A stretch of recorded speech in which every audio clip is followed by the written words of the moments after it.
Here, I just wanted to refill. No, that's okay. No worries at all. Just wanted to make sure we had everybody so we can get started. It's 4:49, almost 4:50. I'll call our meeting of the City of St. John Finance Committee to order. 4:49, almost 4:50. Piece of business is an approval of the agenda. Take a motion to approve the agenda. Councillor Hickey, your worship, all in favor, aye. Contrary minded and carried. We have minutes from March 23rd. I'll take a motion to approve the minutes. Councillor Hickey, your worship, all in favor, aye. Contrary minded, carried. There's two items on the consent agenda. I'll take a motion for items 4.1 and 4.2 on the consent agenda. Councillor Hickey and your worship, any questions or comments on the consent agenda? Okay, seeing none, all in favor? Aye, raise a hand. Contrary minded? Right, carried. Item 5.1, climate change vulnerability assessment methodology.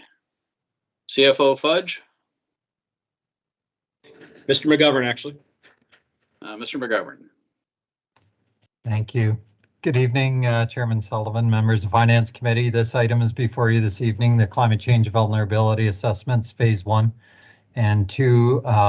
It builds on the city's climate action plan, the city's adaptation plan, as well as the city's asset management policy by expanding on the current risk rating of deterioration through the development of methodology to assess climate change risks on city infrastructure.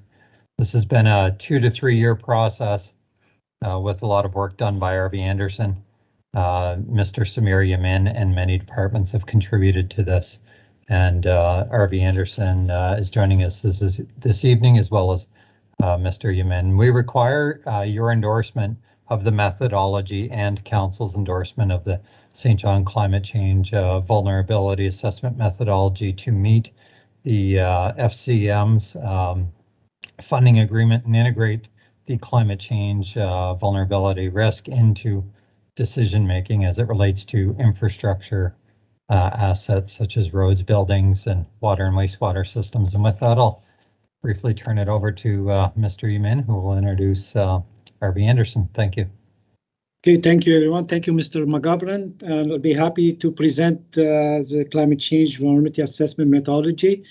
Alex Mason, he's going to join me with this presentation. He's been working on this project, Alex, since 2019. He knows the city infrastructure, and the project started in 2019. We end up finishing it in 2022, and the reason for the we extended a year and a half, supposed to finish in 2020, 2021, and the reason because for two reasons, the COVID-19 and also because of the cyber attack, we lost a lot of information, GIS information and so on. Just want to bring this to your attention.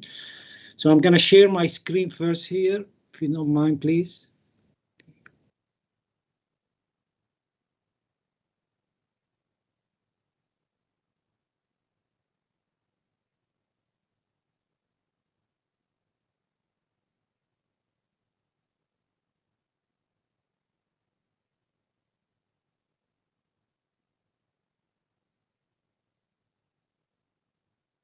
Does everyone able to see my screen? We can, thank you. Okay, thank you very much again. So just want to get to the agenda here. I don't know, I don't have too much time here, I know. So I want to give you some background information on the project, how this project happened to be, and how this project is aligned with our climate change action plan, what we're trying to accomplish here, what are the goals.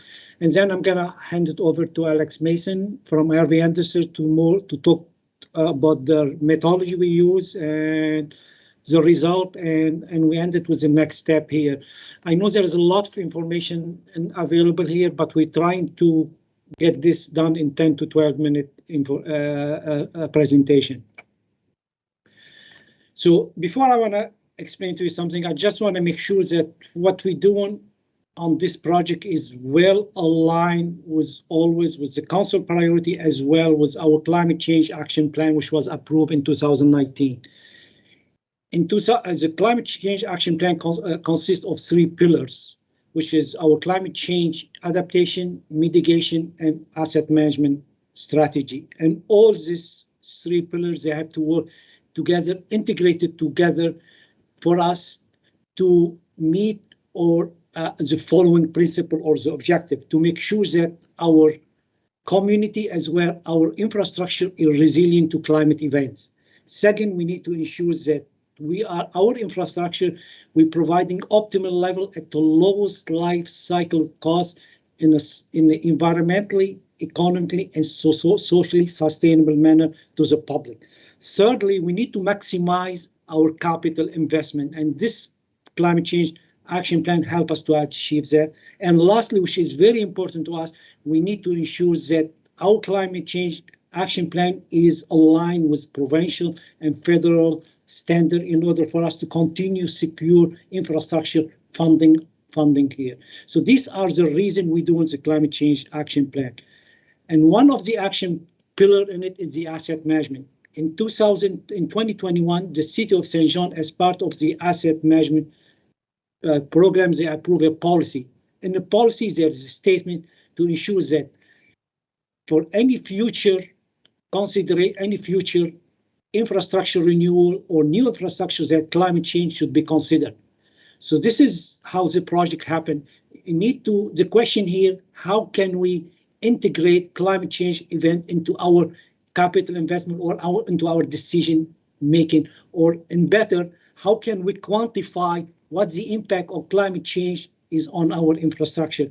And this is the reason this project is the need for us to develop a methodology to help us to quantify this data and to integrate it into our decision making.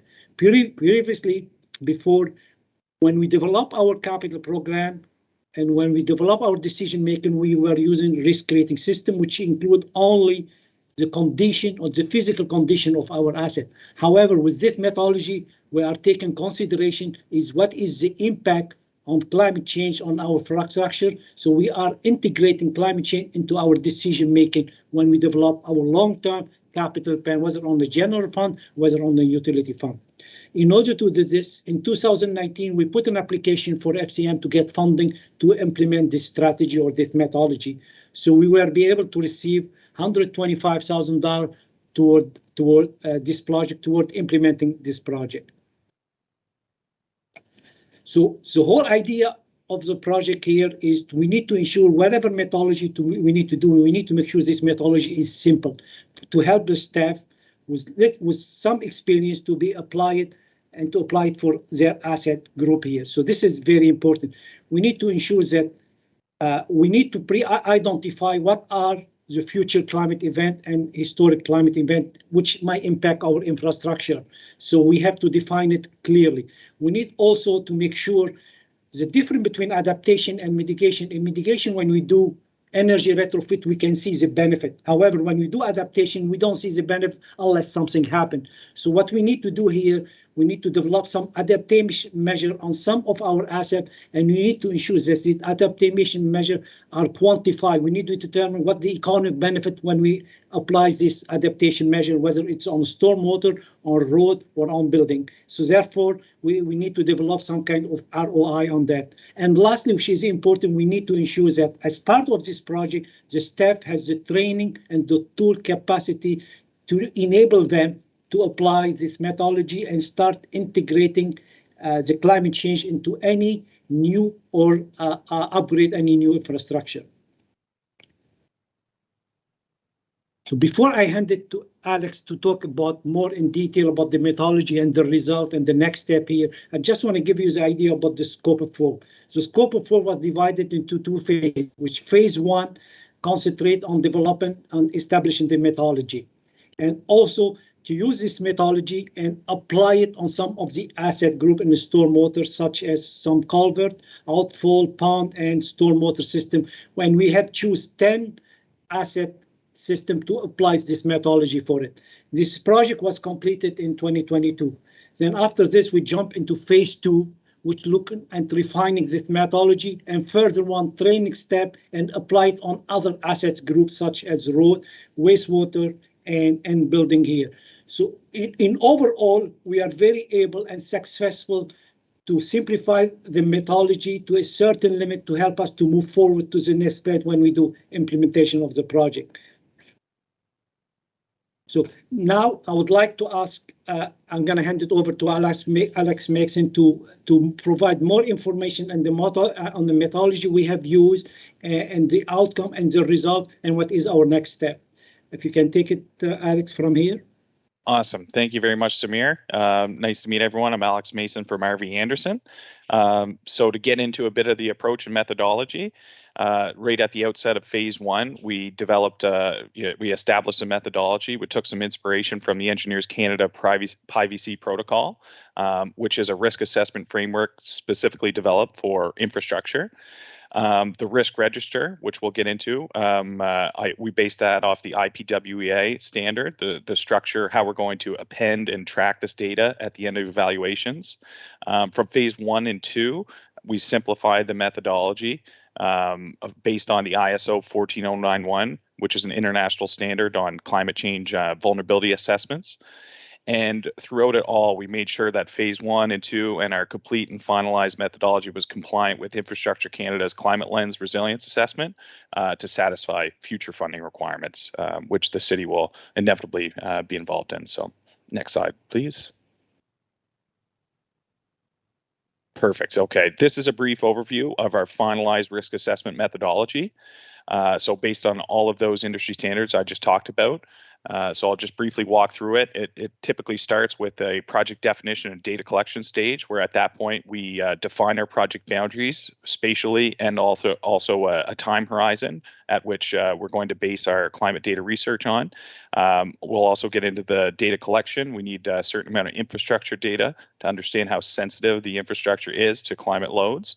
And we also need to collect our historic and future climate weather data to develop parameters and understand the probability and consequence should these climate events occur. Once we have the project defined and we have the necessary data, we would move into our level 1 climate risk assessment, where we're going to estimate the probability and the consequence of each of these climate event interactions. And we're going to get our final risk results, or initial risk results, excuse me. At that point, we need to make a decision. Are we confident in these results, or do we need more analysis? So we move into a level 2 assessment, if it's required, to try to quantify and confirm these risks that we've identified in the previous phase. Once we have our final risk results, we need to update our climate risk register, which is where we append and track all the final risk ratings to unique asset IDs into your guys' asset inventory. And based on the highest risk ratings that we've identified, or most likely climate events to impact these assets that we've examined, we need to develop feasible mitigation strategies. Once we have identified potential strategies, we needed to evaluate those mitigation strategies as well, which I'll go in and show some results in the next couple of slides there. Next slide, please.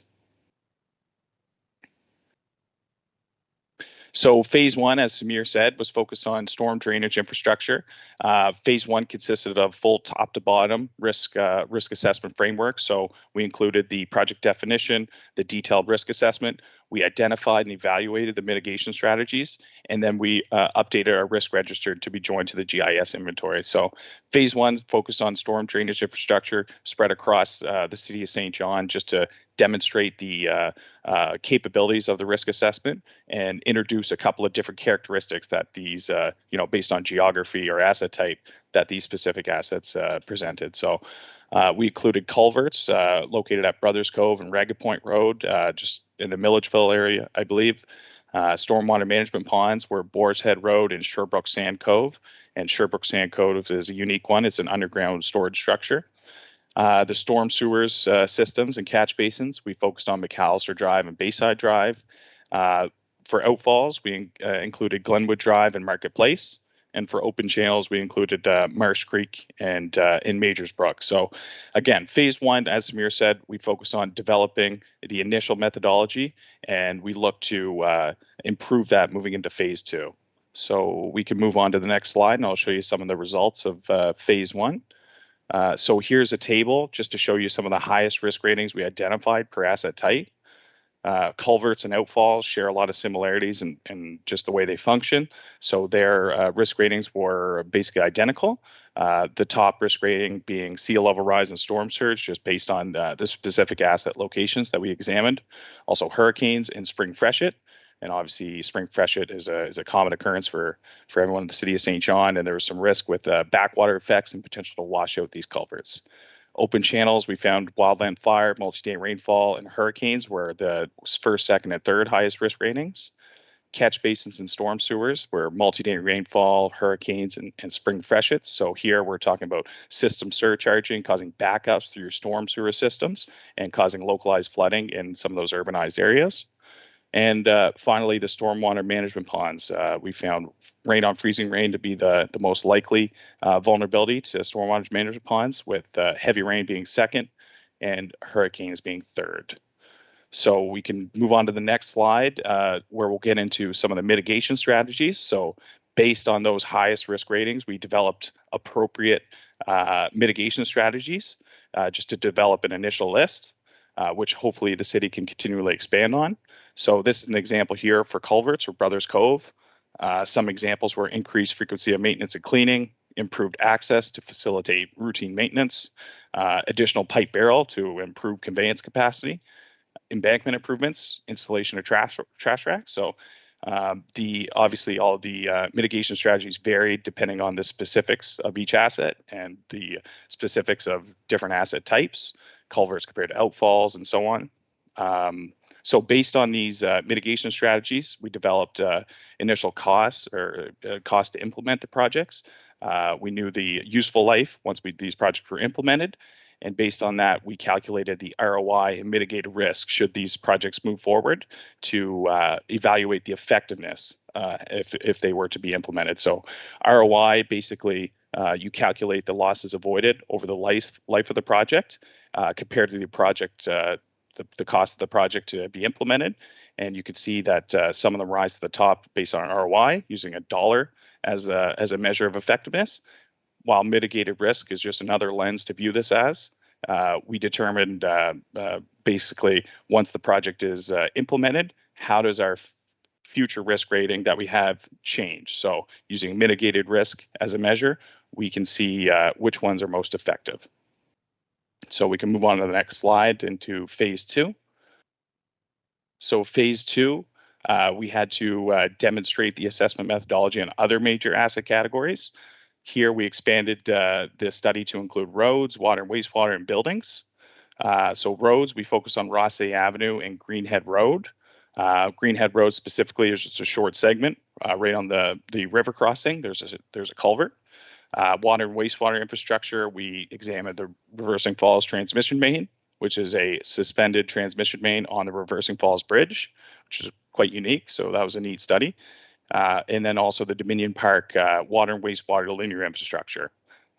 And for buildings, we focused on Lancaster Lagoon as well. So we can move on to the next slide. So phase two was a bit of a condensed version where we didn't identify or evaluate mitigation strategies, but we did develop investigations, I guess, to go to the more detailed level 2 analysis and confirm and quantify these risks.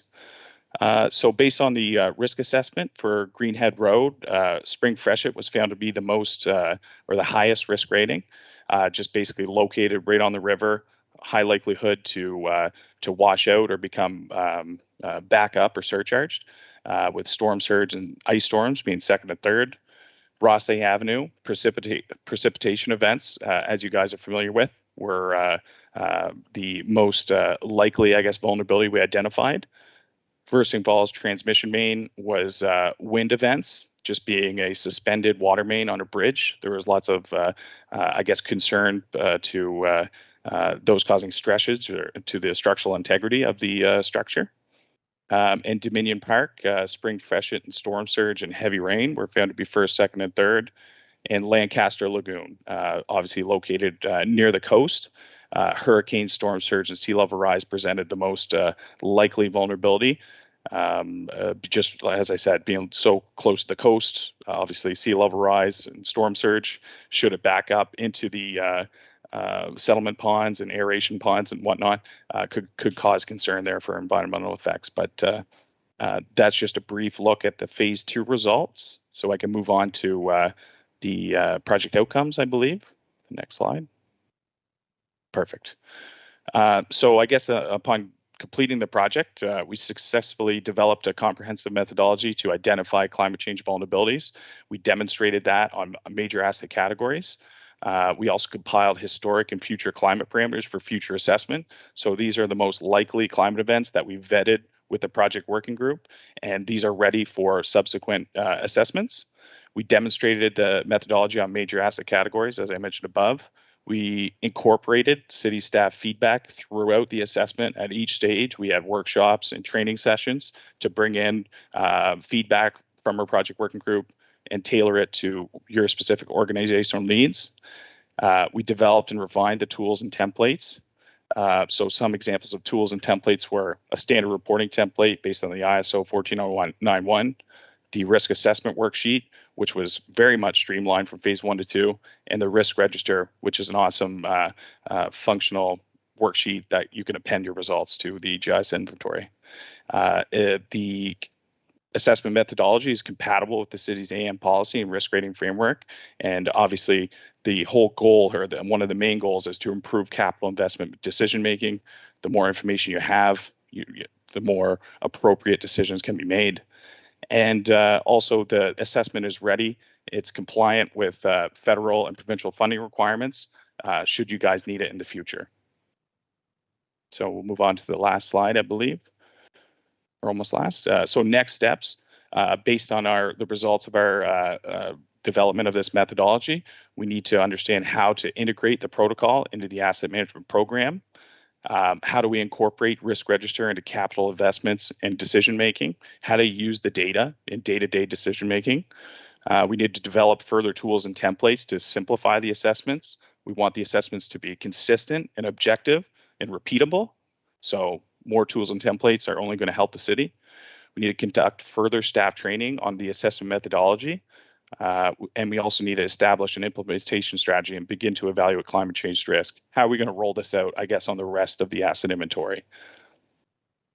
And finally, our last slide here, as it was stated before by Mr. McGovern, but we need to seek a Finance Committee's endorsement for the City of St. John Climate Change Vulnerability Assessment Methodology. Okay, so that's all we had today. If we had any questions, but thanks very much. If you could stop sharing your screen, and we'll get the committee back up and we can see if we have questions. So, committee, any questions for our tech experts? Councillor Radman, go ahead. No, I have a quick comment. I was just so happy to see this because, I think as we're mitigating these risks and we're sticking with our strong financial policies, then it's just going to ensure long-term sustainability, right? And lowers the rate of risk to the taxpayer. So I was really happy to see this. Lots of detail for me as somebody who's not an engineer, but anyway, great work. Thank you. Awesome. Thank you very much. Councillor Hickey. Thank you, Chair. I similar, just building off Councillor Radwan. Obviously, I think this item has significant implication with public safety as well. And speaking as the Chair of Public Safety, it's great to see the long-term planning of these assets, so we can plan the lifespan of these assets and get an understanding of them, so that we're replacing them and we're building on them when it's most financially when it's most financially valuable, not when they absolutely need to and they're falling apart. So I think that's a great strategy, and it's nice to see the forethought put into this and the strategy behind it as well. Thanks, Councillor. Thank you. Just for myself, I guess, question with regards to what will we see when this is integrated into, I guess, our plans on the ground. As a person who lives a block from the end of Village Avenue and in that drainage basin, around the corner is Ragged Point, and just down the hill is Brothers Cove, and my curling club, which is across the street from Marketplace West, which has suffered actually flooding events over the last couple of years that I hadn't seen in the previous 30. We're doing a lot of planning work. I guess in your best simple English for us, what do we see with all this work that you are doing? If you can capture what we will see on the ground as a result of it. Yeah, I can take a stab at that if you like, Samir. So I guess if we were to take anything away from this project, it's sustainability is a key word nowadays, and it's very important. So we're going to take from this, we're going to choose the right project, just, not do the project right. So we need to see gains in all of those areas that Samir touched on. We need to see economic, social, and environmental gains through the life of the project. So it's not just you put the infrastructure in the ground, you forget about it, but how is this going to improve the well-being of the community, and what are the associated benefits? So this methodology is flexible enough that you'll be able to capture some of those results and improve decision making through those multiple lenses. So I guess I'll just come back to, we'll choose the right projects to move forward. Okay, thank you. And I think I also heard in there also an emphasis on not just building a project and going, it's done and walking away, but that life cycle plan will be there early on. I think the phase 1 chart talked a lot about maintenance and cleaning out of pipes and making sure that you're not just building a project and leaving it, that you have to maintain, and that'll become part of the plan through this. And my other question, probably for you, Samir, when you talk to our partners, or when you look around in the industry, where we are in our development with the City of St. John on this methodology, how would we compare to other municipalities? Are we ahead? Are we behind? Are we kind of on par with where other people are? Where would you say we are? That's a good question here. I mean, as part of this project, we did consulted with other municipalities, what they're doing in terms of climate change, how they integrating climate change into their decision making. And be honest with you, we as the City of St. John, we are being on the upfront on ensuring that climate change adaptation and mitigation and methodology we are using, the standard we are using, the process we are using is definitely far away from many municipalities by ensuring we integrating this into our infrastructure. And the reason why we are seeing a lot, we've been successful in securing a lot of funding because our methodology, because of the strategy we developed, and ensuring that the methodology, the strategy we have developed align very well with the industry standard, with the federal government, and with the provincial government. And the City of St. John is already upfront on many of this strategy and methodology. Thanks. That's kind of what I suspected. I think being a port city, we are certainly, I think, sensitive and at risk with climate change, and therefore need to be certainly aware and making plans. But I'm also pretty proud of the fact that I think the city has been talking about climate change adaptation and plans for several years now, and so I'm glad to hear that we are moving forward, and we're certainly, I think, ahead of many on the plans and methodology. So thank you for that. There is a motion that comes with this to recommend, if I can find it on my screen. There it is. Recommend that the Finance Committee endorse the City of St. John Climate Change Vulnerability Assessment Methodology and submit it to Common Council for approval. Can I have that motion?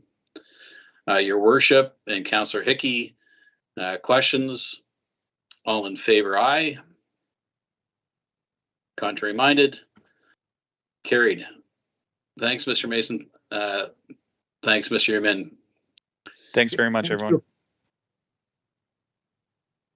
Item 5.2 is our audit results from Deloitte.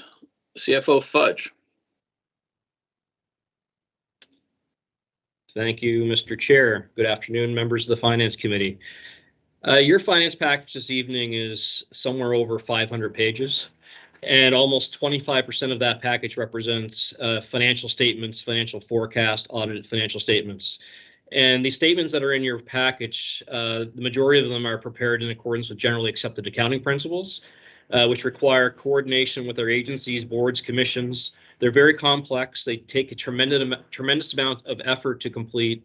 And before we start, I would like to extend my appreciation to Mr. Levine, Craig Levine, our controller, who led the preparation of the statements, along with our accounting supervisor, Cindy Blizzard, and as well as our Director of Finance and Audit, Jody Forgy, who coordinated with Deloitte the preparation of the coordination of this audit. Finance Committee will be asked this evening to recommend approval to Common Council for 4 different sets of audited financial statements. First, the 2021 consolidated audited financial statements. Then we also have the 2021 audited trust fund statements. We have an audited trade and convention statement of revenue and expenses. And then we'll have the final audit of the Parking Commission with respect to the fact that they've have been wound up and are now part of the City of St. John statements moving forward. Each of these statements have received unqualified audit opinions from Deloitte. And when I say the word unqualified, that means they are clean and free from any material misstatement. And the word material means the financial value, if absent, that would have an impact on the users of the financial statements. So with that, I'll turn the floor over to Deloitte to present their audit findings. And I'm very pleased to introduce Mr. Stephen Lund, who's the audit partner from Deloitte. And with him tonight, or this afternoon, is Jeremy Millay, who's the senior audit manager. Over to you, Mr. Lund. Perfect. Thank you, Mr. Fudge, and good afternoon, everyone. Good to be with you here tonight. My name is Steve Lund. I'm the managing partner of Deloitte in New Brunswick, and I have been the signatory on your audit report for the last number of years. As Kevin mentioned, I've got Jeremy Millay with me, who will walk us through the results of your audit in the document. But before we get to that, I thought I would just share a couple of the headline items so that you can be aware of them, and then we'll walk through the document. So I'll start by thanking the team, Craig and Cindy and Jody, as Mr. Fudge mentioned. Deloitte audit is not sequential experience. It's thousands of hours using data analytics softwares, tools, and lots of work. So some of those folks were in new roles this year, and it went very well. So I'd like to recognize those folks and the good work that they did. If I think of how the audit went and the differences from past year, the number one is, of course, that we didn't have a cyber attack to deal with this year, which is a lot better from an audit perspective, I can tell you. There are a lot of IT elements that work their way into audit, so it's good that that was in the past, of course. And then, without stealing too much of Jeremy's thunder, I'll tell you that it was a clean audit. And so we've got a document here that is designed to share with this committee all of the things that are necessary for you to feel comfortable approving the set of financial statements. And so you'll see a couple of pages in here that map the communication requirements that are best practices from CPA Canada against all of the communications that we would make to you. So that can give you a little bit of comfort as a committee that you're hearing all the things that you need to hear in order to approve these. So that's it for me. I'll turn it over to Mr. Millay, who will walk us through some. Awesome. Thank you, Steve. I assume everybody can see my screen. I am sharing. Wonderful. Okay.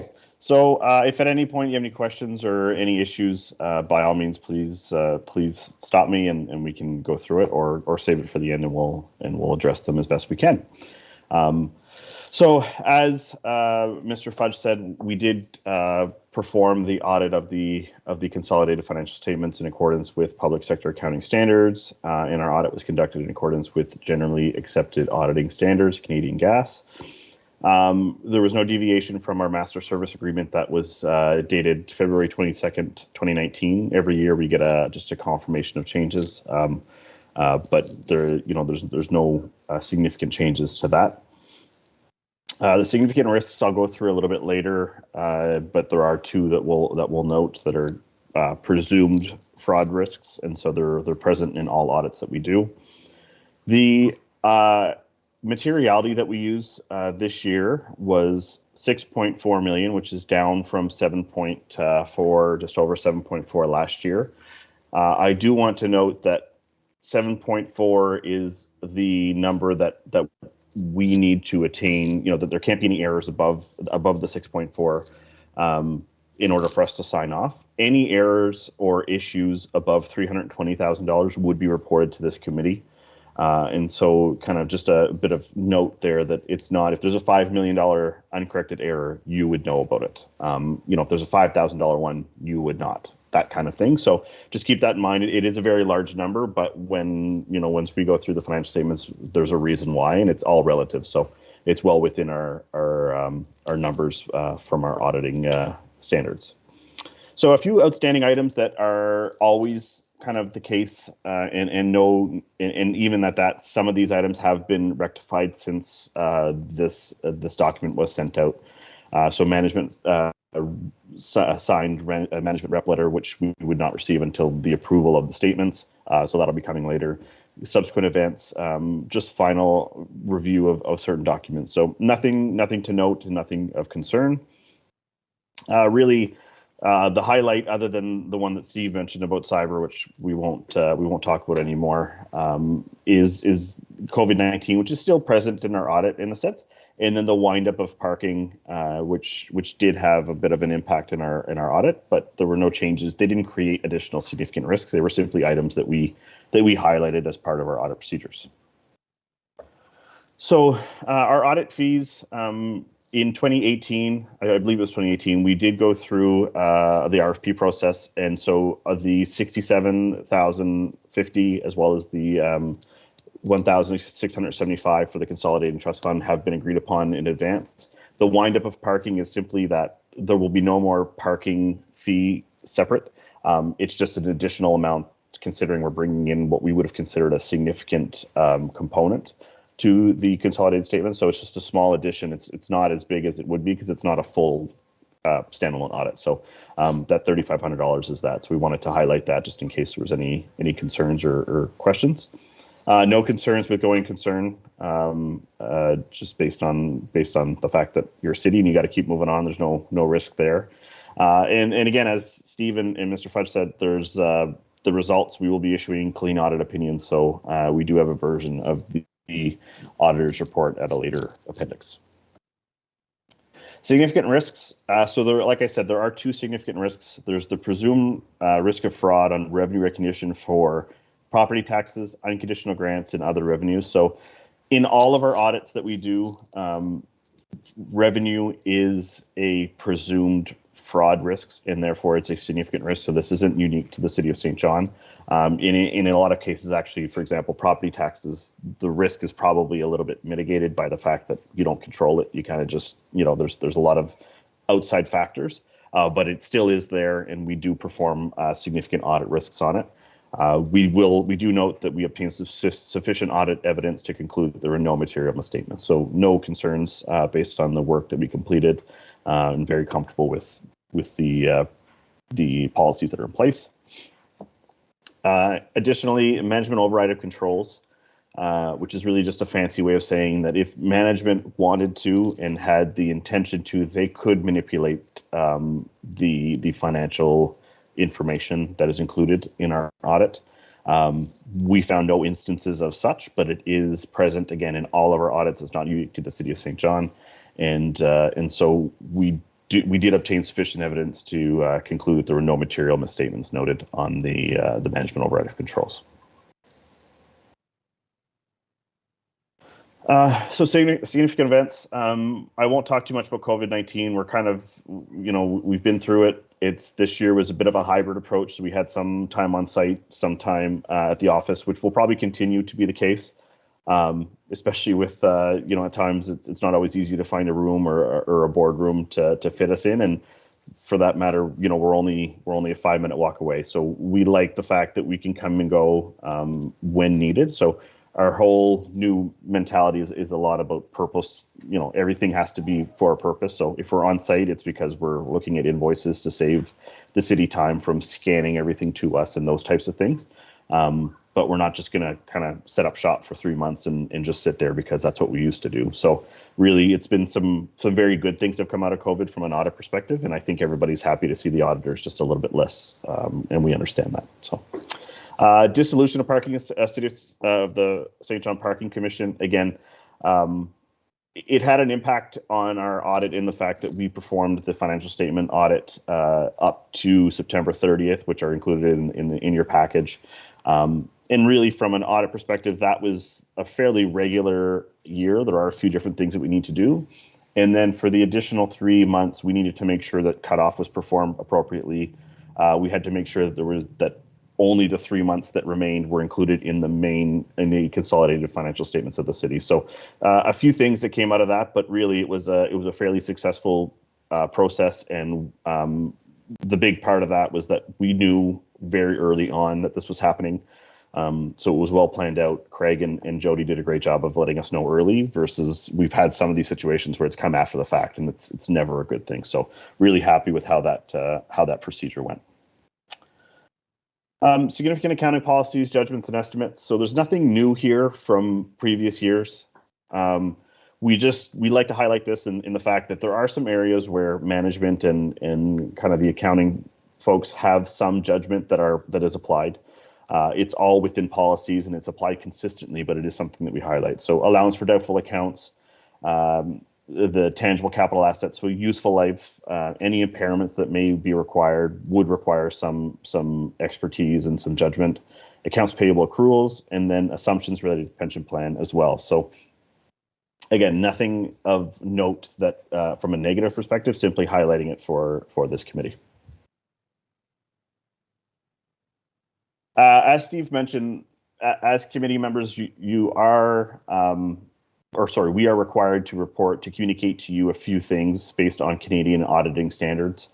And so this table simply shows everything that is required to be communicated to you in some way or form if it is relevant to the entity. And so the first column is what the requirement is, and the third column is the one where we simply state we're not aware of any fraudulent events or where you might find it in the financial statement. So I won't go through this in detail, but just to note that everything is either in here or not relevant, which is kind of a bit of something for you guys to review if ever you're wondering where things might be within our audit. So I'll just leave that at that. Appendix 2 is business insights and recommendations. So both business insights and recommendations that brought up are not new to the audit, and they are related to the IT side of things. They are, I will say, these are not uncommon in any and every industry that we deal with. Small IT issues and small IT fixes is always something that we find it's a very difficult place to be perfect in, a lot of moving pieces and a lot of other conflicting priorities in a lot of cases. So the two are user access review. So we just note that there's not currently a user access review that's performed over the financial application. And our recommendation is that periodic review is completed by appropriate management. So again, nothing that is surprising, and we didn't note, I will say in both these cases, there were no instances of issues where somebody who shouldn't have had access something. That's not what this is. It's simply saying that the policy is probably lacking from a mitigation perspective. And then password policy, the password expiry minimum length parameters as provided in the City of St. John's policy did not match the system values. So again, we just suggest that the system password values align with the policy requirements by the city. So no instances of issues, just simply items that we feel should be brought to this committee's attention. Appendix 3 is the agencies, commissions, and boards that we that are part of the consolidated audit. And this chart used to be a lot more relevant when we only did a few of them, and we kind of wanted to make sure that everybody knew where everything was going. Now it's a little bit less relevant in the sense that we take care of most of it, all of them except for the St. John Canada Games Foundation and the Lord Beaverbrook Rink, which is done by Ash Casey Mills. So again, it does show you, however, the significant ABCs versus the non-significant.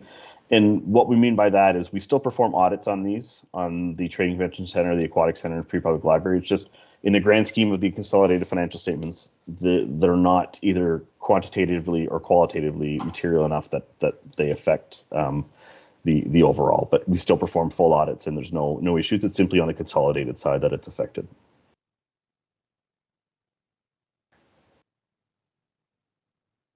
Appendix 4 is the draft version of the management representation letter. Again, there's nothing new in this that wouldn't have been done in the past, and this is simply management's requirement to represent to us that they have fulfilled their duties. So to the best of their knowledge, that the information that they provided us is correct, and that the policies that are stated in the financial statements are in accordance with what their understanding of them are. So this will be signed once the financial statements are approved by Mr. Fudge, and so nothing really, again, of note here. If there was an error, it would be included in this document, and as you can see, there are just two small. Oh, sorry, no, there's nothing. Sorry, this is just where we would put it. So yeah, no issues. This is where we would have any errors that would be signed off by Mr. Fudge. So no. There. And lastly, Appendix 5 is just our resources. We always include these. Oftentimes, they might be more relevant to your to any other boards that you might have, or any jobs that are kind of that you have outside of this committee. But it's there for information, and it's at times that IAS Plus, where all the standards are, is really good nighttime reading material to help you sleep. So by all means. Give it a click. So that was it. It was very, very high level, but if there are any questions, we're more than happy to do our best to answer. And if we can't, I know that Jody and Craig and Kevin can likely help us. Thanks, Mr. Millay. Mr. Lund, appreciate it. If you can stop sharing your screen. Yeah. Please and thank you, and we'll check in to see if there are any questions from the committee.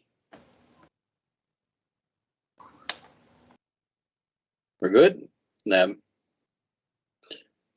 thanks very much. I think it helps that you've been with us for a while. Nice to see familiar faces, and appreciated the clean audit, and certainly your comments about working with our staff. We're very proud of them, and we have high expectations for them, and it's nice when you stop in and tell us that they are meeting those high expectations.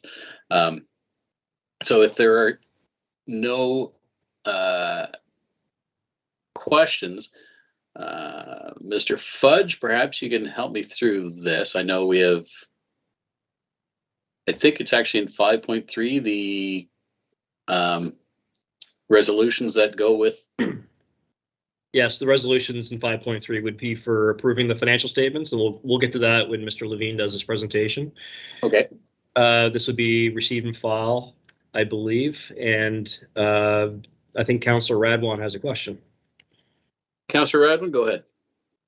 Just quickly, Chair, thank you. I just want to make sure we do still have quorum with yourself and myself and Councillor Hickey here. We do, right? We do. Mayor Reardon has texted me. They're driving through a tunnel or something. She's lost connection and working on getting back. Yeah, I spoke to her as well, Chair, and encouraged her that she didn't necessarily need to stay here. She with quorum. She's on vacation, for God's sakes. Let's let her have her. Yes, we still have quorum. I did let her know, though, that she was missing a very scintillating presentation on the audit. So CFO Fudge, this would be a recommend move to council, would it not? Yeah, we'll be recommending in our next item, bringing the audited financial statements for approval to Common Council. Okay, so currently a receive and file? Yes. Okay. We'll take that. Councillor Radwin, seconded by Councillor Hickey. All in favor, aye. Contrary minded and carried. Mr. Lund and Mr. Millay, as always, a pleasure. Thanks very much. Thank you. We'll stay on just for Craig's presentation if there's any items that might require attention. Thank you. Certainly, and that brings us to 5.3, the consolidation and financial statements walkthrough. Mr. Levine. I think I'm going to do some opening comments, Mr. Chair, if you don't mind, and then I'll hand it over to Mr. Levine. You go right ahead, Mr. Fudge. Thank you very much. Yeah, I just wanted to add some context and some brief comments before we get into these financial statements. First and foremost, you'll see some differences in the accounting practices in these statements from what you're used to with respect to the budgets that you approve, and Mr. Levine will explain what those differences are in his presentation. But more importantly, what I want the committee to see in these statements is that the city is following a robust, sound financial plan that shows continuous improvement in our financial health. And you'll see in these statements, just to highlight a few items, and ending the year with a surplus and a healthy cash flow. Mr. Levine's going to walk you through a dramatic improvement in our net debt from just as few as 4 years ago and where we're landing right now with our net debt. Continued reduction in our debenture debt. We're seeing dramatic improvement in our reserve funds with respect to the flexibility they afford the city. And our reserve funds are now on par, and we can compete with any city in Atlantic Canada with respect to our flexibility. You'll see many improvements in our liabilities, including post-employment, pension liabilities, all going down. So very, very many encouraging financial indicators in these statements that Craig will go through. I also want to highlight, even though we have a lot of these improvements, we still have challenges, and you can see those on the statements as well. So as much progress as we've had in managing our debt, there is a note in the statements that you can see what our debt principal payments will be over the next 5 years. And based on the debt load we have over the next 5 years, the city will be paying over $111 million in principal payments on our debt. Significant money on a consolidated basis, but it goes to show, we're making improvements, but it's still a lot of money that we'll be funding through our budgets with respect to debt.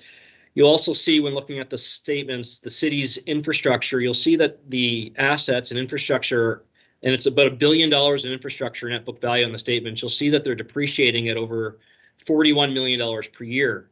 But when you look at what we're adding as new investment annually, it's about $27 million, which speaks to the financial constraints we have, speaks to the importance of following asset management and making sure that we can make some leeway or some headway, on the infrastructure deficit. So there are some very strong stories in these statements. Craig will go over them. I'll stop right now and turn the floor over to Mr. Levine. Thank you. Thank you, CFO Fudge. And through you, the chair and the members of the Finance Committee, I also would like to thank our staff, particularly Cindy Blizzard, Andrew, Jody Forgy, who all played a very large role in putting these statements together and working with our auditors. I'm very happy to provide the Finance Committee with an overview of the 2021 consolidated financial statements. I have also a few slides to discuss the difference between how the approved operating budgets differ from the audited financial statements, and I will be going over the actual results for the general fund and the utility fund for 2021. And as you just heard, the city has received another clean audit opinion for December 31st, 2021. I want to highlight some of the differences between our annual operating budgets and the consolidated statements. As the committee is already familiar with the legislation around how the city creates and approves the annual operating budgets for the general fund and the utility fund. Basically, the legislation states the city must approve a balanced budget, meaning we cannot budget for a surplus or a deficit. Then for financial reporting, the city is required to report the financial statements using the public sector accounting standards. One of the major items related to these standards is the requirement to consolidate all the city's entities, or ABCs, into one set of financial statements. Consolidation is a very complex process that takes the general and utility fund operating results and adds in all the other funds and ABCs. There are changes to the accounting and presentation of these numbers. The consolidation process eliminates duplication.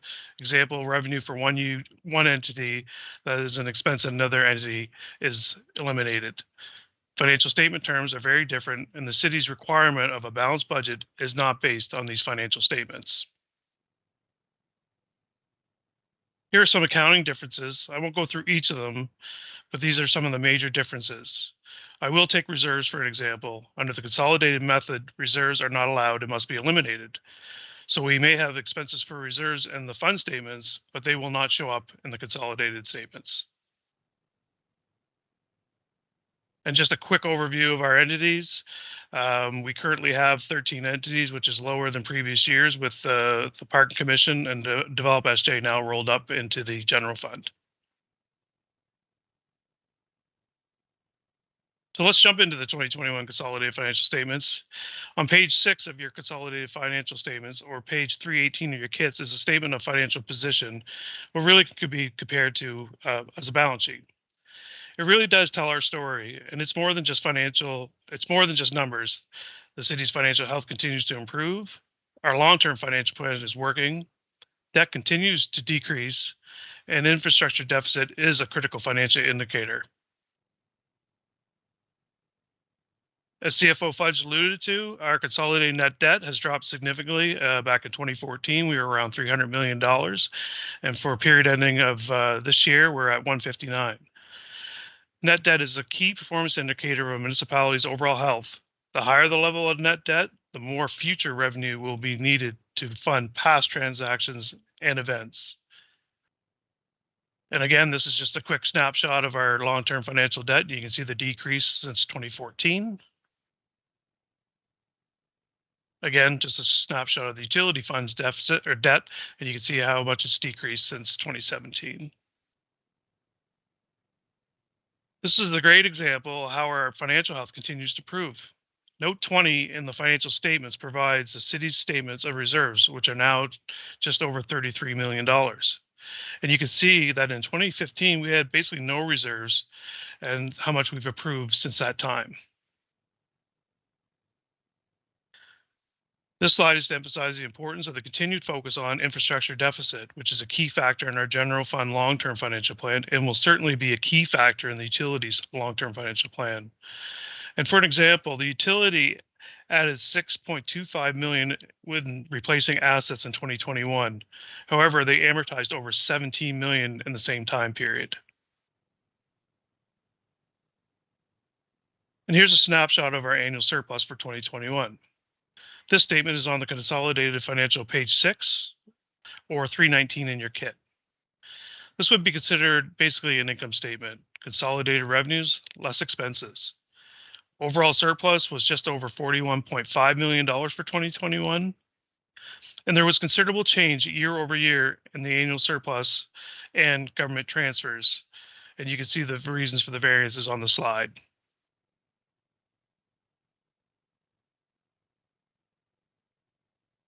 So how did we end up with an annual surplus of just over $38 million? Well, income from energy source was the biggest driver.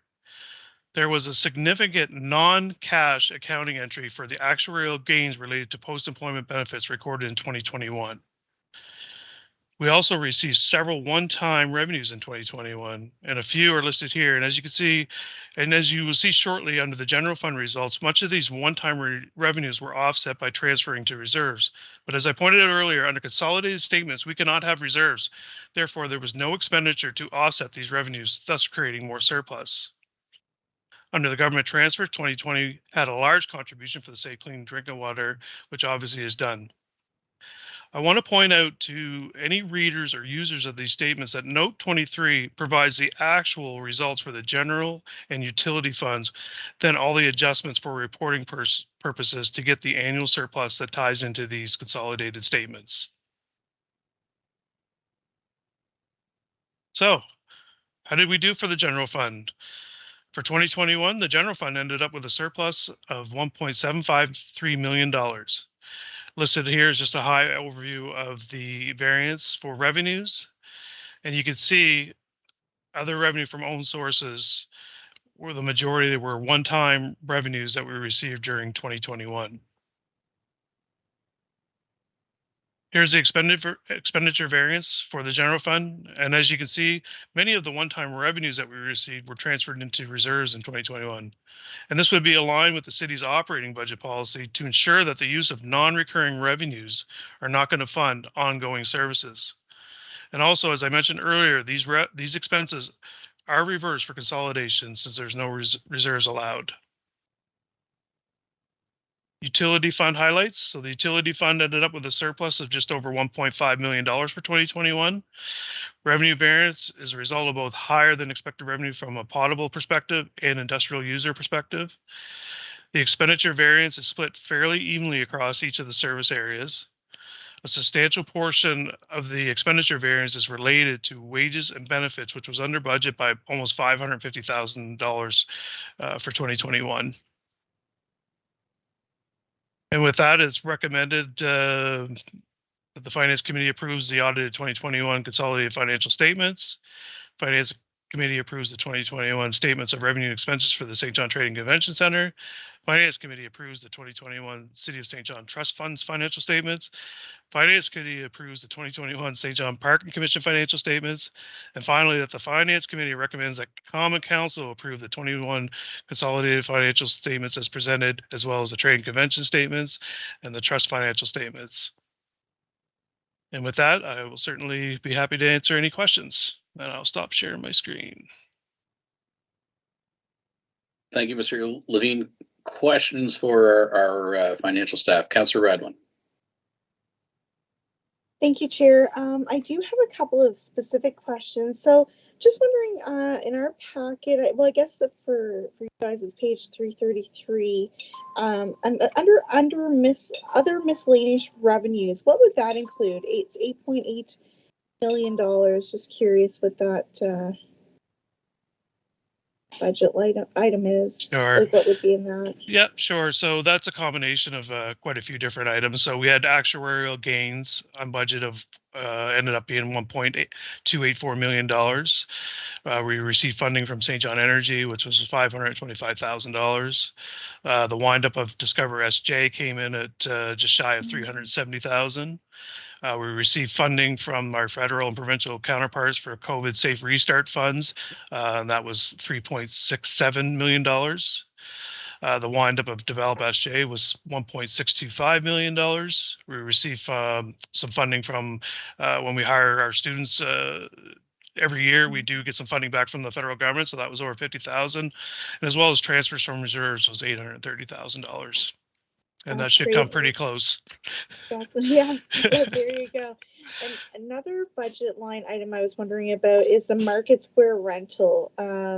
That's page 335.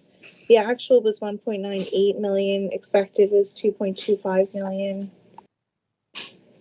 And again, Market Square, as typical of the last 2 years, COVID has had an impact on our monthly rental. I mean, parking across the board, that one wasn't quite as bad as previous, but. Okay, that's what I expected. And just a couple of quick comments. First of all, I'm just so excited when I see debt go down. It's just so exciting. I get too excited about these things. So I mean, for us to go to 1.59 million in debt, and just in 2018 it was over 330 million of debt. Like, that's so exciting. The other thing is to have $33 million in reserves is awesome. So I just want to make note, and I apologize because I'm probably think that it's really valuable for me to say again in open, but John Collin was asked to. His number one thing asked when he was hired was to make St. John sustainable.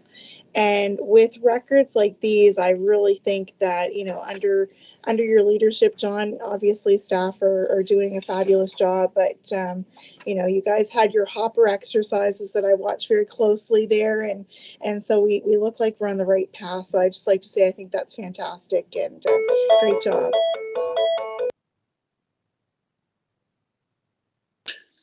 Thanks, Councillor. Councillor Hickey.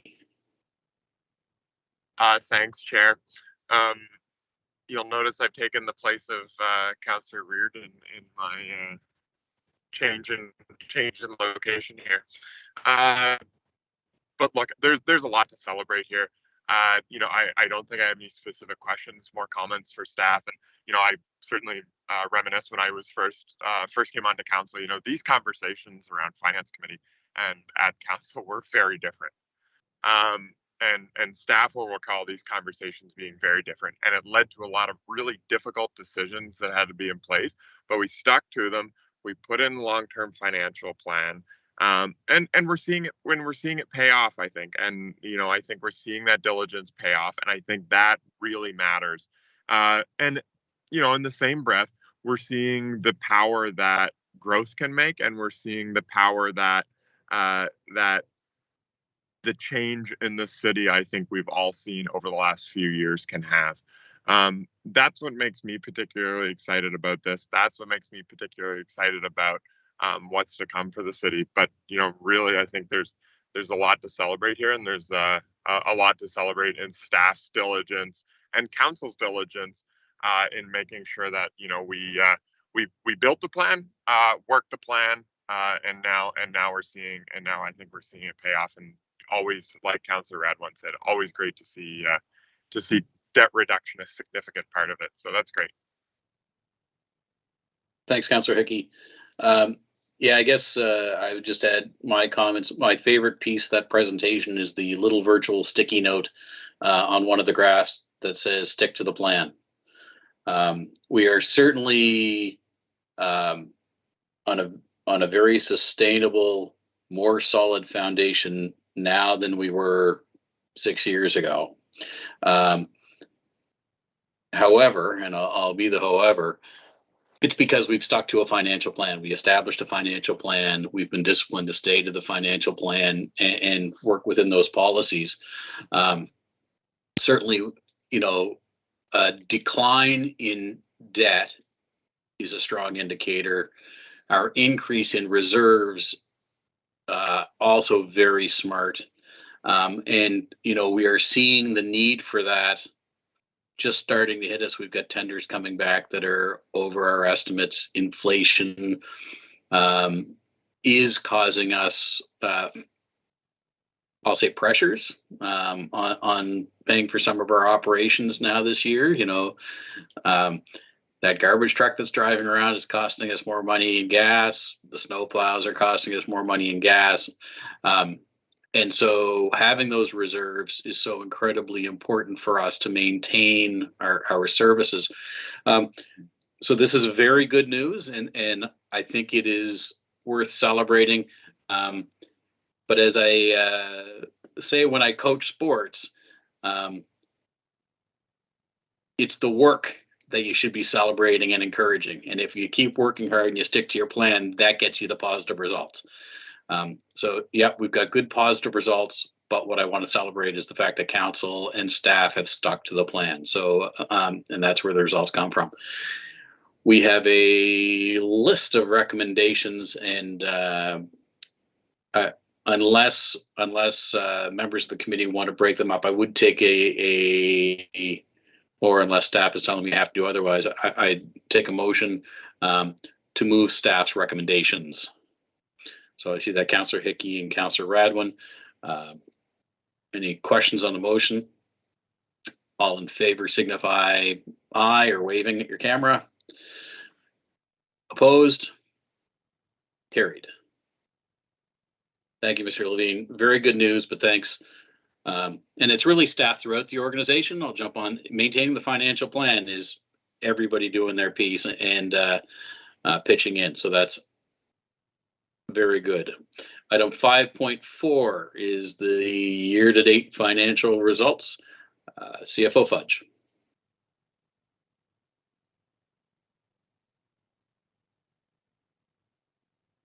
Just turn my mic on. Thank you. Yes, this next item is the year-to-date financial results for the general fund and utility fund as of April 30th, 2022. As well, the financial statement you'll see also has projections for year-end December 31st, 2022. 2022. Too many 20s in that. Given there are only 4 months of actual results in the books on these statements, Mr. Levine is going to focus his presentation really more on the year-to-date results. But he will comment overall on the year-end forecasting as well. So with that, I'll turn it back over to Mr. Levine.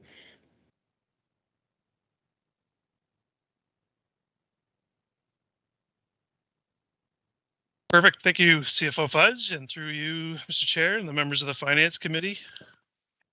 The presentation tonight will cover the year-to-date results as of April 30th for both the general fund and the utility fund.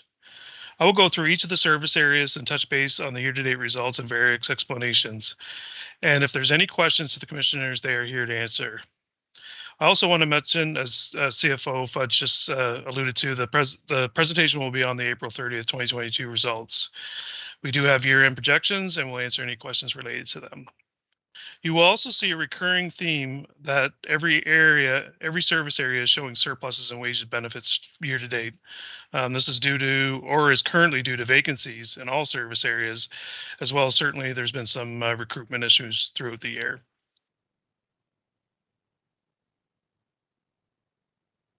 So for April 30th, 2022, the overall general fund results show a positive variance of 1.395 million versus budget.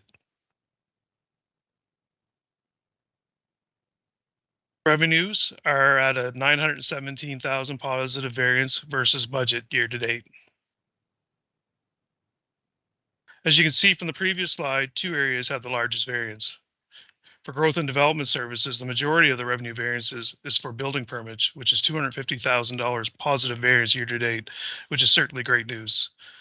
For strategic services, the $500,000 from St. John Energy was not budgeted until later this year, so it's really just a timing issue. And here's the expense year to date for growth and development services, showing an overall variance of just $20,000. Goods and services are over budget year to date, but there's a variety of drivers, as you can see listed on this, and I won't go through, but as you can see, it's a combination of over expenditures and under expenditures. Public works and transportation services is $450,000 over budget year to date. Goods and services is over budget by $647,000. Now, certainly there's a lot of factors due to the sheer size of the service area, but certainly the big driver is the cost around the winter season we had in 2022 thus far, and fuel costs is significantly over budget year to date. Public safety services is $355,000 surplus year to date. One of the main reasons for goods and services being over budget is really around the timing of the vehicle purchases for police. This will smooth out by year end once vehicles have actually been received and any adjustments are made from their reserves. Utilities and infrastructure is $186,000 over budget year to date. Goods and services is over budget, with stormwater having the largest variance, and is due really to an accounting error that was corrected in May. The variance in the carpenter shop is due to timing around the billing out of the service areas for services received. Strategic services has a positive variance year to date of $270,000. And again, goods and services is under budget, with the majority related to the timing of our software renewal. Also, insurance continues to rise, and it will be over budget for the year. And the last of the service areas, and the winner with the largest positive variance, is corporate services, which does include the city manager's office and common council. Goods and services, the variances are small across all the service areas, with the largest positive variance in the city manager's budget that has expenses and projects budget for that have not got underway or may not even be needed. Other charges year to date is really on budget. St. John Water. St. John Water is currently sitting at a positive variance of just over $2.3 million year to date. St. John Water revenue has a positive variance of $495,000 year to date.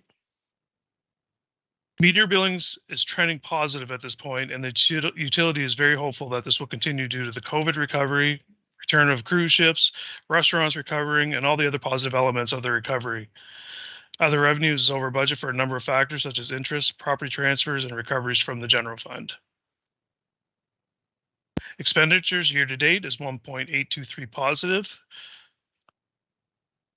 And here's the breakdown between wages and benefits and goods and services. Goods and services is currently at $1.7 million surplus. And again, professional and engineer services, there's challenges around getting work done on a timely basis, capacity issues with some of our providers. The treatment plant really is just a timing issue. There was $600,000 was not booked for, accrued for April. So that's just a timing issue. And again, we're having some supply chain issues. Really wanted to include a slide on CPI and just how this is going to impact the city throughout 2022. If you look at April last year, you can see at the start of inflation really starting then, and there does not appear to be any reduction in the short term. And as the chair alluded to, we're seeing capital projects coming in with additional costs, and these costs are going to hit the entire organization, and it is something we're going to have to monitor and manage throughout the year. So in conclusion, along with the CPI concerns, fuel is another major concern. As noted in the transportation, the year-to-date results, the city had a very tough winter to start the year out. And certainly if that trend continues for the balance of the winter season, mitigation factors to cover these costs will have to be considered.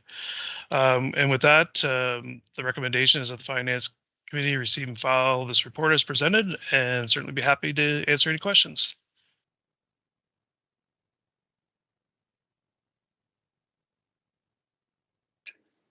Thanks, Mr. Levine. Questions from the committee? Councillor Redmond. I just kind of have a quick comment. I appreciate this update. It's really important, I think, to be looking at this kind of halfway through the year. And with us knowing that inflation is going up and the gas prices is, of course, causing a lot of prices to go up. I'm hoping that all the departments are kind of reevaluating, can we actually do all the projects that we want to do this year? I prefer not, to hang on to those reserves as long as we can, because there is been such a fluctuating last couple of years between, especially because of COVID.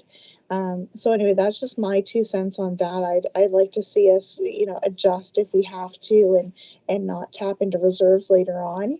And I think, unfortunately, like a lot of businesses, people are realizing across the city that, everything that you want to do, you might not be able to do this year because of the situation.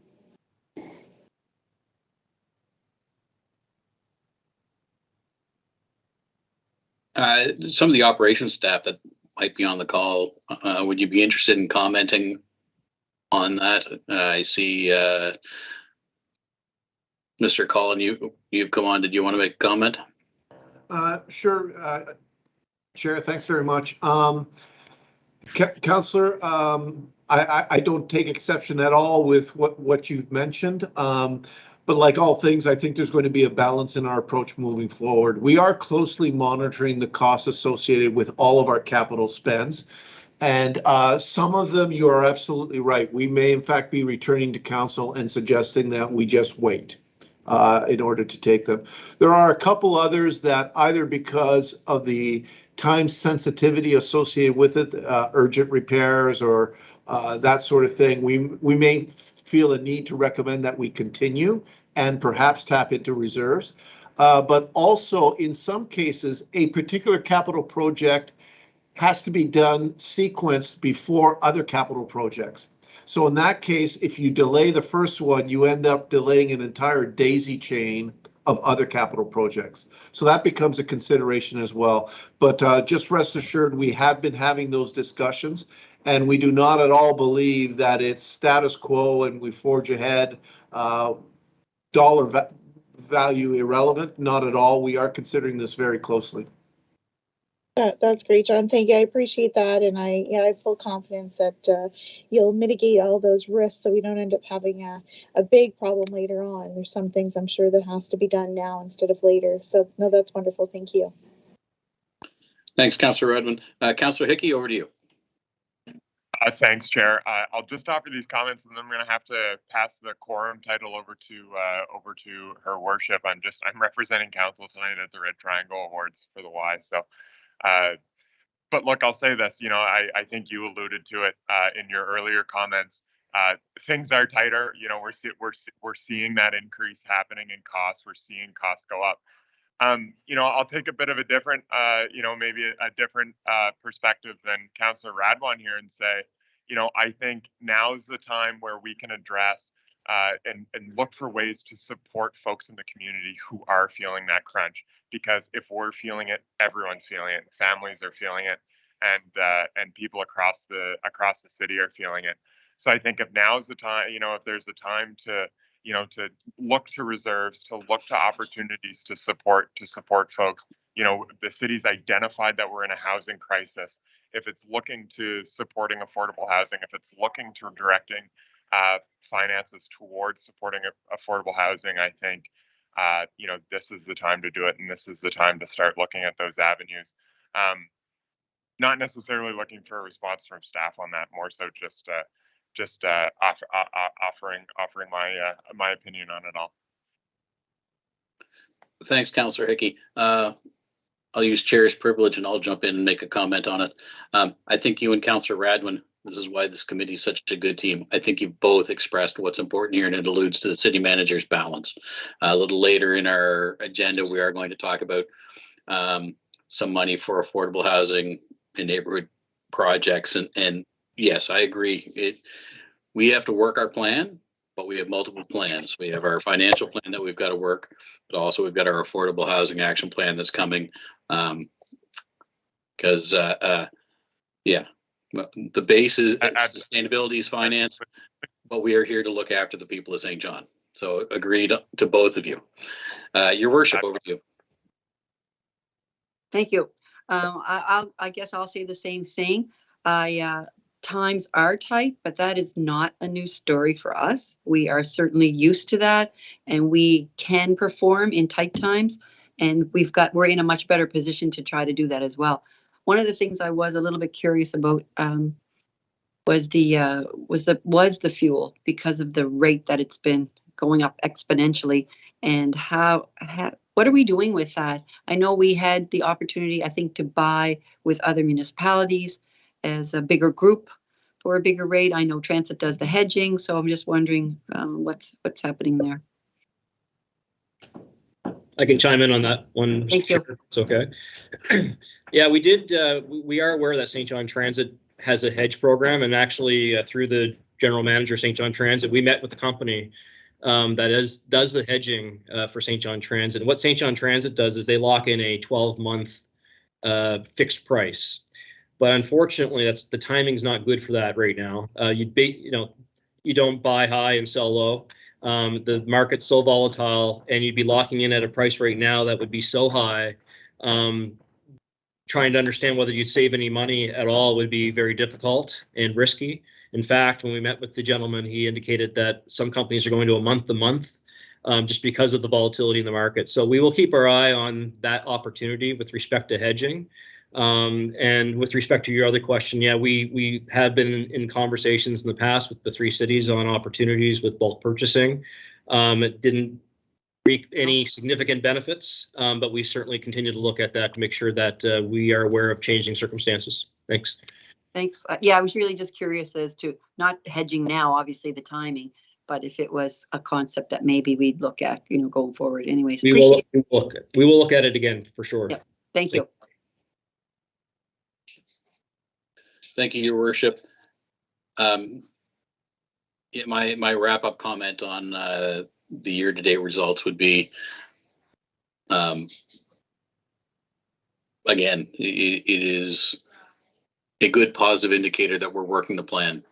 But I think both committee and staff are well aware of the current financial climate we are in, and how important it is to stay in tune with our financial plan and in tune with the financial environment that's happening around us. So a strong presentation. We are in solid footing, and we are still being careful. All of that's good. With that, I'll take a receive and file. Your Worship and Councillor Radwin, all in favor? Aye. Contrary minded? And carried. Item 5.5 is the General Fund Long-Term Plan Update. CFO Fudge. Thank you very much. You've done a great job this evening teeing this topic up all evening, updating the long-term financial plan. If you would just bear with me for 1 minute.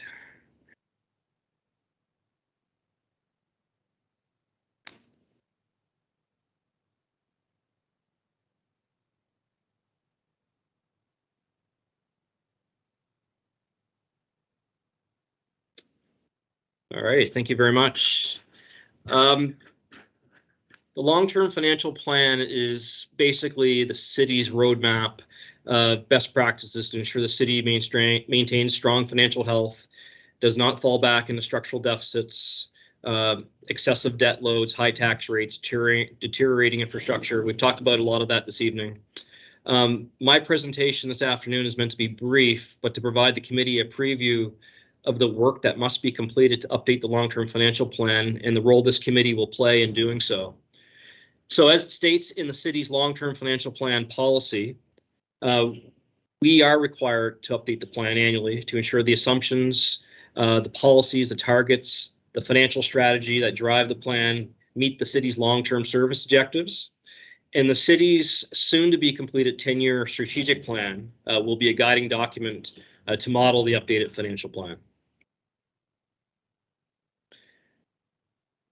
So in 2020, when the first long-term financial plan was completed, we didn't have the benefit of having a 10-year strategic plan to follow as a guide. The plan was mostly driven by the need to become sustainable. And then in September, September this year, the city should have near completion of a 10-year strategic plan approved that includes the city's vision, the city's mission, long-term goals, objectives, and actions. So the question becomes, why is this important to the financial plan? The strategic plan will outline what we plan to do from a service perspective or from an initiative perspective. The financial plan will outline how we need to use our financial resources to achieve these objectives. So the feasibility analysis that we need to do in conjunction with the strat plan will ensure the 10-year plan is affordable for the city of St. John.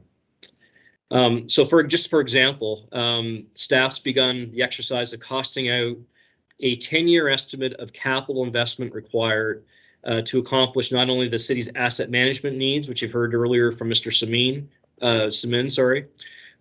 and also what strategic plans we have that require financial investment or capital investment. And based on a very broad preliminary view of that, just for an example, we've identified over $700 million of investments required over the next 10 years in order to accomplish all the various strategic plans that we have approved and in place with the city.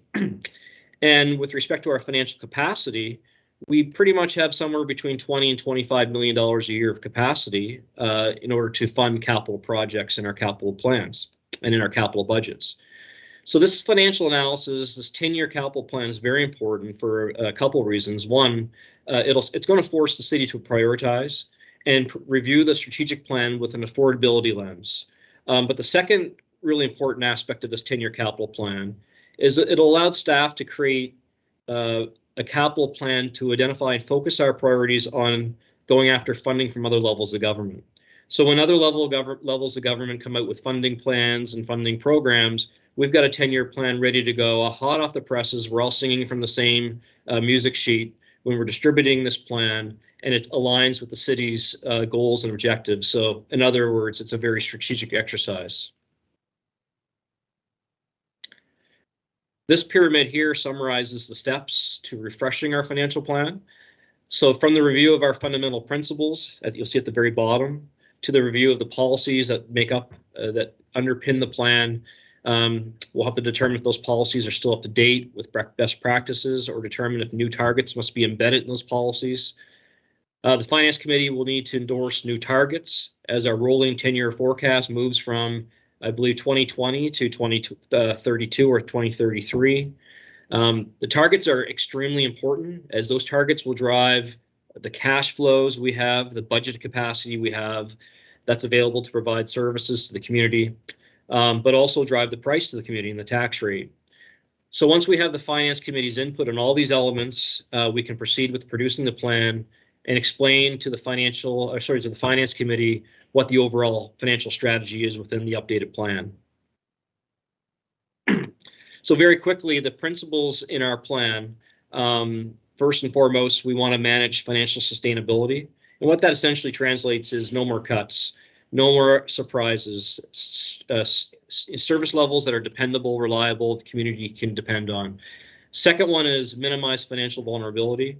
And what that essentially means is we're self-sufficient. No more short-term financial assistance, relying on revenue streams that is risky for us as well. Less vulnerability. Third, maximize financial flexibility. So you'll recall in the past, we had a tax rate that was very high, debt that was high, didn't really have a lot of room to maneuver and make modifications or make adjustments to our business model. We're working to maximize that. We talked about a lot of that earlier this evening. And then the final principle in the current plan is accountability, and that's with respect to being responsible to our stakeholders, our taxpayers, for our financial results. You'll see that in the financial plan in the form of our financial health scorecard. Those are transparent. We've got financial KPIs that are modeled after best practices, and those results are shared to the community. These are the policies that have been approved by the Finance Committee and Common Council. Again, these are critical, essential to the governance of the financial plan, and we continue to enforce and monitor these plans or these policies. The targets that we have that will be updated for 2033, we will need to determine if the targets that we have currently in place are still reasonable, based not only the strategic plan, but changing economic factors. Mr. Levine touched on some of those factors, changing assumptions in our financial plan from 2020 to what we have now, even things like changing governance structures, for instance, outcomes from the local governance reform and what that means for our revenues, our expenditures. All those plans will need to be updated, and just a discussion of whether we're being as ambitious as we can with the targets with respect to where we are now. So I won't go through these targets, but these are the targets that are on your screen in your presentation that we will be refreshing and reviewing, and looking for feedback from the Finance Committee with respect to what we recommend. And with all that, we'll take that input from the Finance Committee and we'll come back with our programs, the main elements of the long-term financial plan, to get buy-in. And just as an illustrative example of an exercise that we'll be going through, this is just one assumption in the plan. It's tax rate target. So right now we have a tax rate target for 2030 of $1.57 per $100 of assessment. And we will have a strat plan that will set out and set forth service objectives and actions. And I know one of those items in the strat plan will also be ensuring that we're competitive with respect to tax burden and tax rate, things of that nature. So when you think of that, and when we look at that as a Finance Committee, these service objectives may require additional revenue in order to be implemented. We know the primary revenue source for the city is property tax. And we need to forecast in this plan a tax base based on reasonable growth assumptions, so on and so forth. But depending on the tax base growth and based on the service goals of the strategic plan, discussion may take place as to whether the 10-year current tax rate target of $1.57 needs to change. And you need information to determine whether that's an appropriate action or not. And one of the things we bring forward, for example, for discussion, is the fact that when you look at our competitors or communities that we benchmark ourselves to, the city's tax rate right now is $1.71, and Moncton's $1.54, Fredericton's $1.40, $1.41, Ross is $1.20, Quispamsis is $1.31 or 32, after rounding. Halifax is about $1.25. So our plan in 10 years is to be $1.57, which is still slightly higher than all those benchmark peers. So that would be information that the Finance Committee, Common Council would look at to determine, is it appropriate to raise our tax rate target to something higher to provide more service within the strategic plan? Or is the current target sufficient? Or do we want to reduce the tax rate target?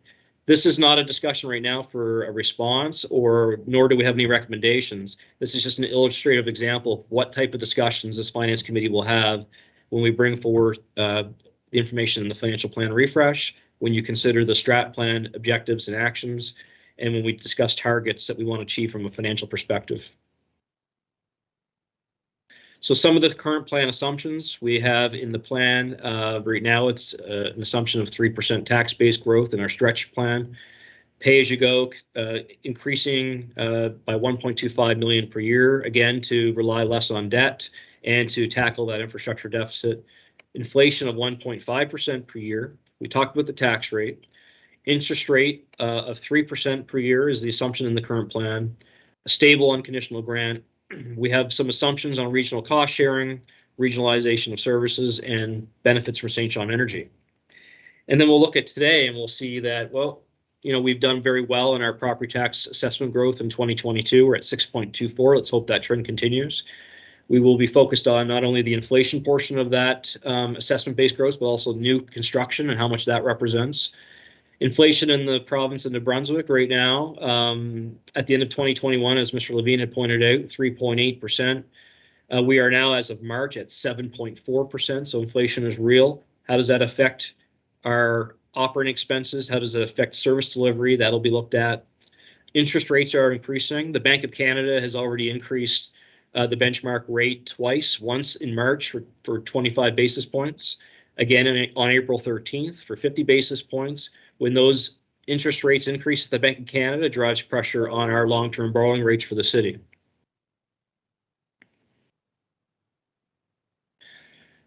So with respect to the plan, we will be informed by the strategic plan, municipal reform developments there. We'll continue to review our assumptions. Mr. Levine will be bringing forward a very important report in June. It'll be the updated state of the infrastructure report, which drives our asset management plan and spends. The real estate market will drive, and I guess, some assumptions in the model. And again, we'll look at the base and stretch case and update those as well. So our next steps in terms of timeline, we'll continue to review the assumptions. We'll come back in Q3, sometime in Q3, to the Finance Committee seeking feedback and approval on the various assumptions, targets, goals that I've mentioned. We'll set forward a base case and stretch goal scenario for the Finance Committee to look at. We'll review those scenarios in Q4. We'll look for further feedback from the Finance Committee. And then we'll present a long-term financial plan refresh with accordingly any updates or recommendations on policies, targets, things of that nature, for a goal of having a presentation to Common Council in Q4 and having a 2022 financial scorecard for our financial health presented also in Q4. So with that, I'm pleased to take any questions you may have. Thanks. Commissioner Fudge, questions from the committee? Your Worship, go ahead. I don't have a question, Kevin. I guess what I want to say with this is that it demonstrates that we have a strong financial plan, and it also demonstrates that the greatest financial brains in the city of St. John are actually contemplating, you know, what can happen. So it's a dynamic plan. And I think that's in really important news, because there are so many factors that impact a financial plan. So, you know, I really like that, to hear that in an open Finance Committee meeting, so that the public understands that it's, although we have the plan and it's a great one, that there's lots of things, and we are thinking of all of those things, including interest rates, you know, inflation, blah, blah, blah, whatever else is going on at the time. So it's all important to know that the plan is dynamic and it's on the table, always being looked at, always evolving, and, you know, always providing the best for the city of St. John. So appreciate all your work. Thanks. Thank you. Thanks, Your Worship. Councillor Radlin. Thank you, Chair. Yeah, I mean, I definitely agree with Mayor Reardon. I'd also like to say sometimes people could look at those tax rate numbers as a really negative thing. I mean, I recently heard that Fredericton only has $15 million of debt, but I think it's really important for us to keep in mind the entire picture. You know, the extra challenges that we have as a city being so geographically large, right? We had a lot of underground infrastructure that needed to be changed. There was challenges that went with that. Our water treatment facility is now top of the line, but there is definitely a huge investment that need to be made there. But we're paying down our debt. You know, obviously, it's really important that we stick to the plan. And I'm always happy to see policies getting constantly updated because we need to change with the times. But, you know, I think it's really important to kind of keep that in mind in context. And it's just great to see that we're going in the right direction. Thanks, Councillor. Gosh, I'd love to say financial plan 30 times a meeting. One of the coolest things about our financial plan is that in our financial plan says we have to constantly and annually review our financial plan. You know, part of the city's sprawl, you know, we had a city plan in 1972 that we started updating about 10 years ago, right? And if you don't update your plans regularly, you certainly get off track. So I think that is incredibly important. So I'm looking forward to that discussion. And I know you didn't ask my opinion and you said we're not going to talk about it, but I am going to give my opinion anyway on tax rate.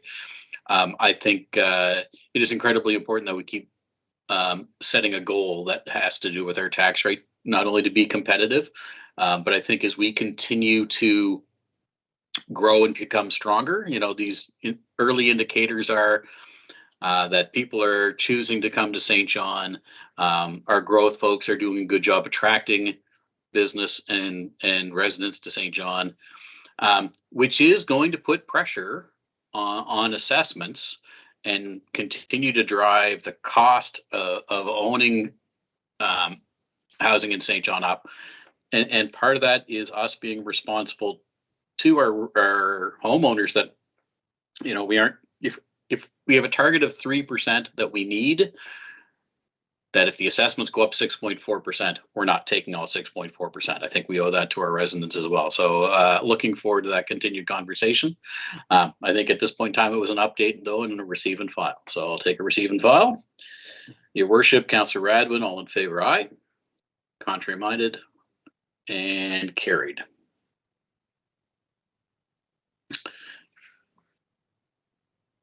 Item 5.6 is utility and, well, I've just lost my agenda. Well, there's Commissioner McGovern, so it must be a utility update. It is. Thank you, Chairman. Good evening once again. The report before you this evening is related to revision 1 of the utility capital fund and revision 2 of the general fund capital program. The key drivers of these proposed revisions are some projects are currently underfunded based upon the very recent construction tender results. Secondly, another project we anticipate based upon engineers' estimate will cost more than budgeted. And lastly, a priority project that has been identified as a result of some asset inspection work that's been completed recently. And with that, I'll turn it over to Mr. Mike Baker, will provide us a brief overview of the report. Thanks. Good evening. The actual 2022 utility and general fund capital programs were previously approved by Council in November 2022.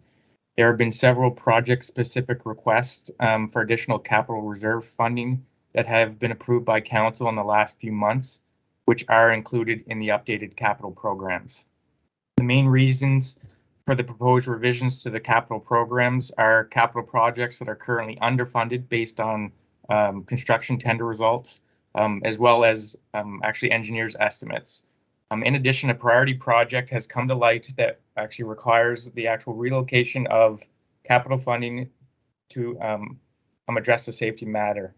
The 4 main projects that require an actual reallocation of city funding are the Carleton Community Center, concrete structure slab replacement, which would address the safety issues with the existing floor slab.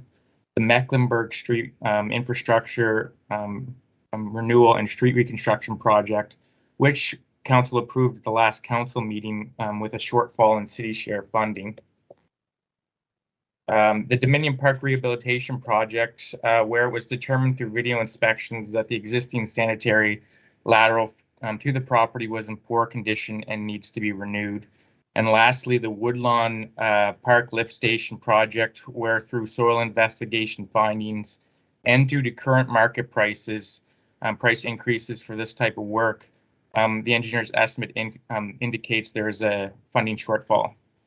In order to make the city share funding actually available to fund these project adjustments, adjustments needed to be made to the utility and general fund programs.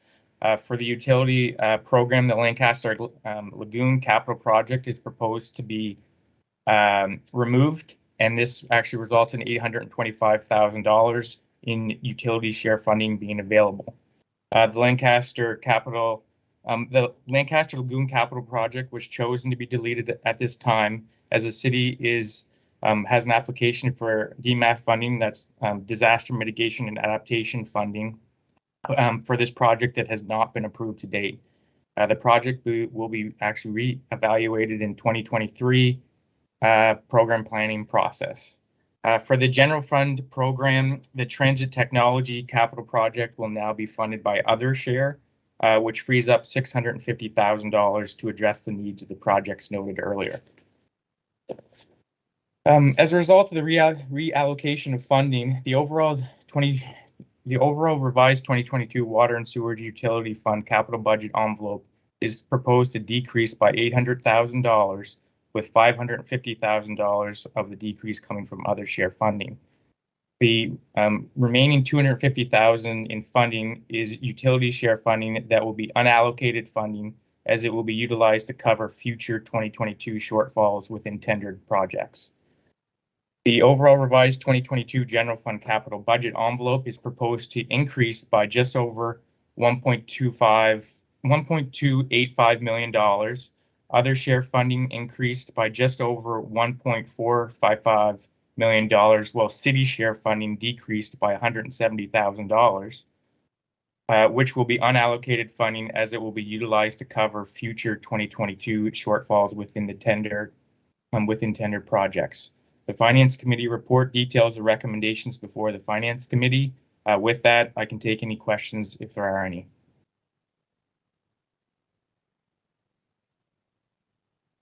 Thank you. Questions for Mr. Baker?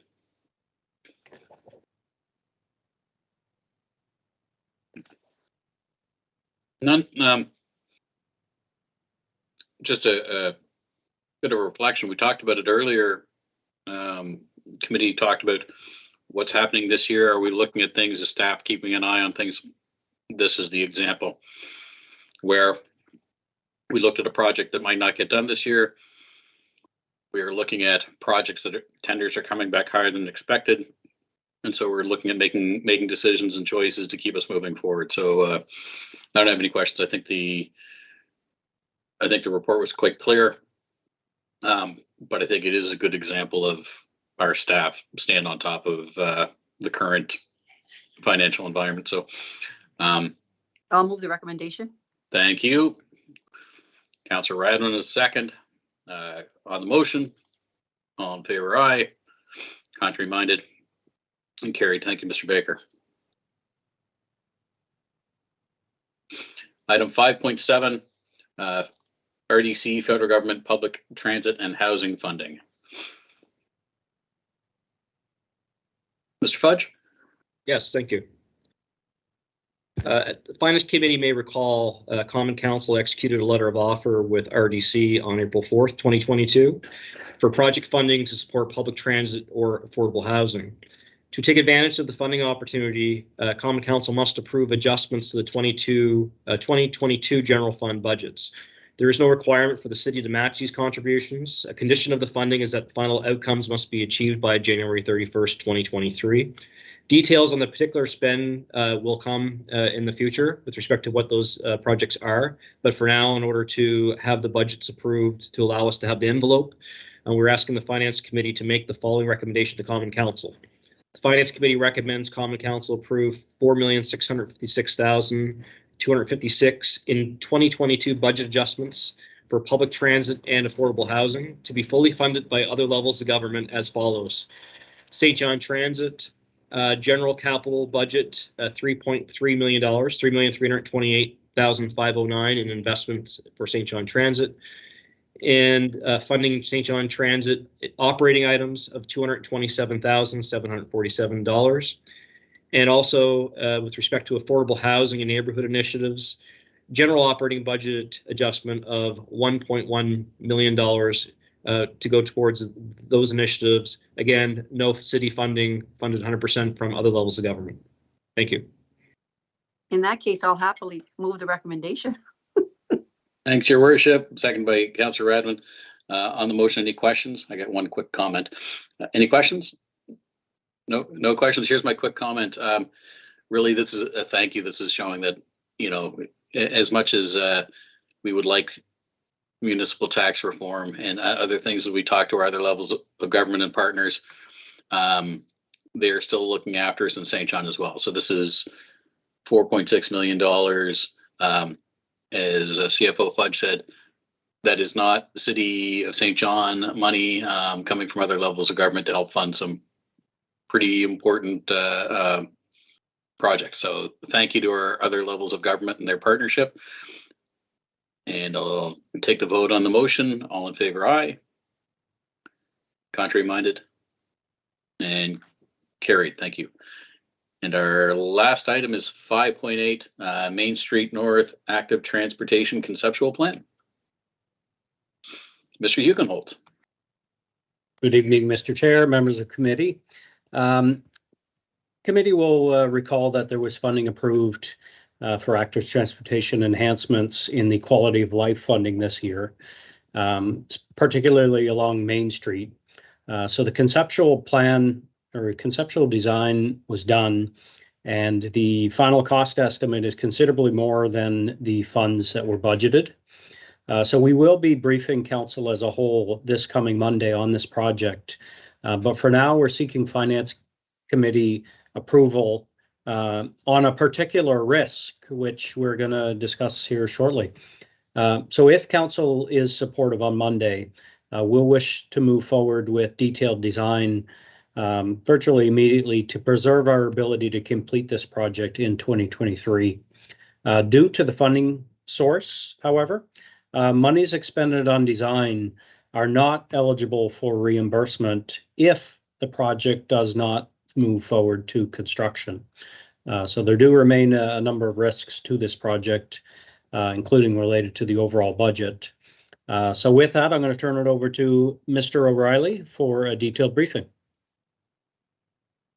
Thank you, Commissioner Hugenholtz, and good evening, Chairperson Sullivan, Your Worship, and members of the Finance Committee. I am sharing my screen now at this point. So Main Street North and the viaduct were clearly designed for the automobile. With 6 lanes, higher speed, and on and off ramps, the infrastructure as it is today clearly doesn't invite use by other more active modes of transportation. Common Council has made a balanced and safe transportation system one of its priorities. Transforming a section of a highway within an urban setting, such as Main Street, into a more rounded corridor inviting to various modes of transportation will be a clear signal of Council actioning their priorities. The next transportation corridor along Main Street also allows specific deliverables within the Central Peninsula Secondary Plan to be achieved and would better connect the peninsula to the second neighborhood receiving planning focus being in the north end. The project as proposed also aligns with MOVE-SJ and has already been identified as actionable work within the Quality of Life program and on your city manager's 2022 work plan. In a nutshell, there are many reasons why transforming Main Street now makes sense. One of the challenges city staff faced as we began to plan to transform Main Street is there are a lot of ideas as to what that transformation should look like. One of the potential roadblocks we wanted to avoid was developing a plan that was so ambitious that either the cost or practical impediments would prevent implementation anytime in the relative future. We want this project to have a very good chance of getting done. I've listed on this slide the factors we considered in our planning work over the last few months. These are detailed in our report. As we reviewed the section of street and focus between Chelsea Drive and Union Street, we needed to manage some clear differences between two parts of the street. Main Street North itself, the red area on this map, is wide, but is a road supported by the ground with more traditional 90-degree intersections. The green area is the viaduct, which is an elevated bridge structure over Highway 1 and contains some additional challenges of highway-style on and off ramps. Although the entire section of the street is a provincial highway, we also need to be mindful that the bridge itself is managed by a third party on behalf of the province. Saying all this, we also wanted to ensure design consistency through the entire corridor for modes of transportation, despite these clear differences along this route. Staff have recognized for many years that providing a safer and more inviting option for pedestrians and cyclists along the stretch of street required solutions for the higher speed on and off ramps over the viaduct. We looked at options to install the pedestrian and cycling facilities along the center of Main Street, like many of council may recall we did back in 2011, 2012. And this would completely eliminate this interaction between the active transportation modes and these ramps.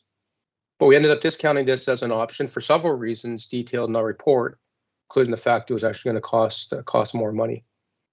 To overcome this challenge of these ramps, we turned to a tried and tested traffic calming solution known as a smart right turn channel. The two images on this screen show the before and after views of a smart right turn channel implemented in the city of Fredericton. The benefits of these traffic calming solutions are identified on the screen and detailed in our report. But the biggest benefit is they force, through physical means, a vehicle to slow down while navigating through a ramp or slip lane, which obviously creates some safety improvements for those pedestrian cyclists that are going to be crossing at that same location. The general plan for Main Street and the viaduct is to convert the two outside vehicle lanes into active transportation space. The before and after views of the concept are shown on this slide. Of course, before or currently on top, the future design on the bottom. This road diet would create protected space for cyclists, put a wider buffer between motorists and pedestrians, and create a narrowing effect to promote lower vehicle speeds. We put a lot of attention, as we mentioned, into redesigning the ramps, again, using the concept of the smart right turn channel. This slide shows before and after designs for the ramps to and from Station Street. As you can see, with the lower design plans with the future design plans on the lower right, we'd be introducing this more constrained right turns, again, forcing those slower speeds and shorter crossing distances for both pedestrians and cyclists. Another before and after image on this slide of another ramp along the route, this one being at Paradise Row. Again, right turn angles, stop sign to replace the current yield sign is incorporated. Netted bonus in this particular area is the introduction of a substantial amount of green space to replace current asphalt. The ramps on the viaduct structure itself were more difficult to redesign because, again, we are now in the air without ground to plant a lot of new green space and the limits of the bridge itself that we need to keep in mind.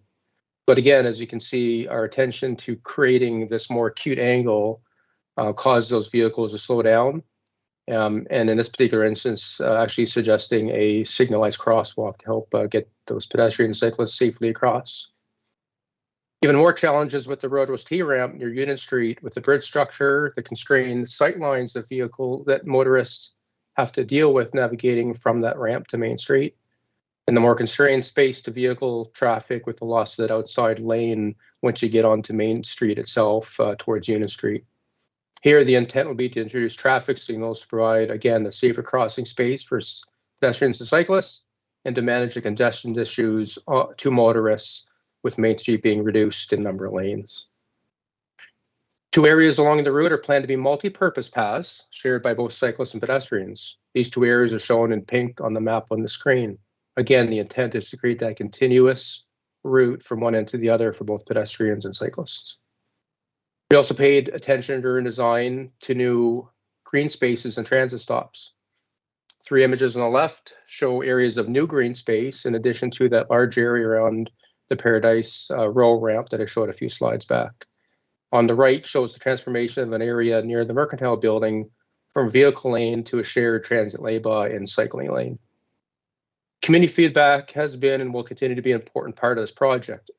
For the broad community perspective, we already know we are on the right track as the plan aligns with both Move SJ and the central plan that both included a robust amount of community engagement, with both those plans supporting this design.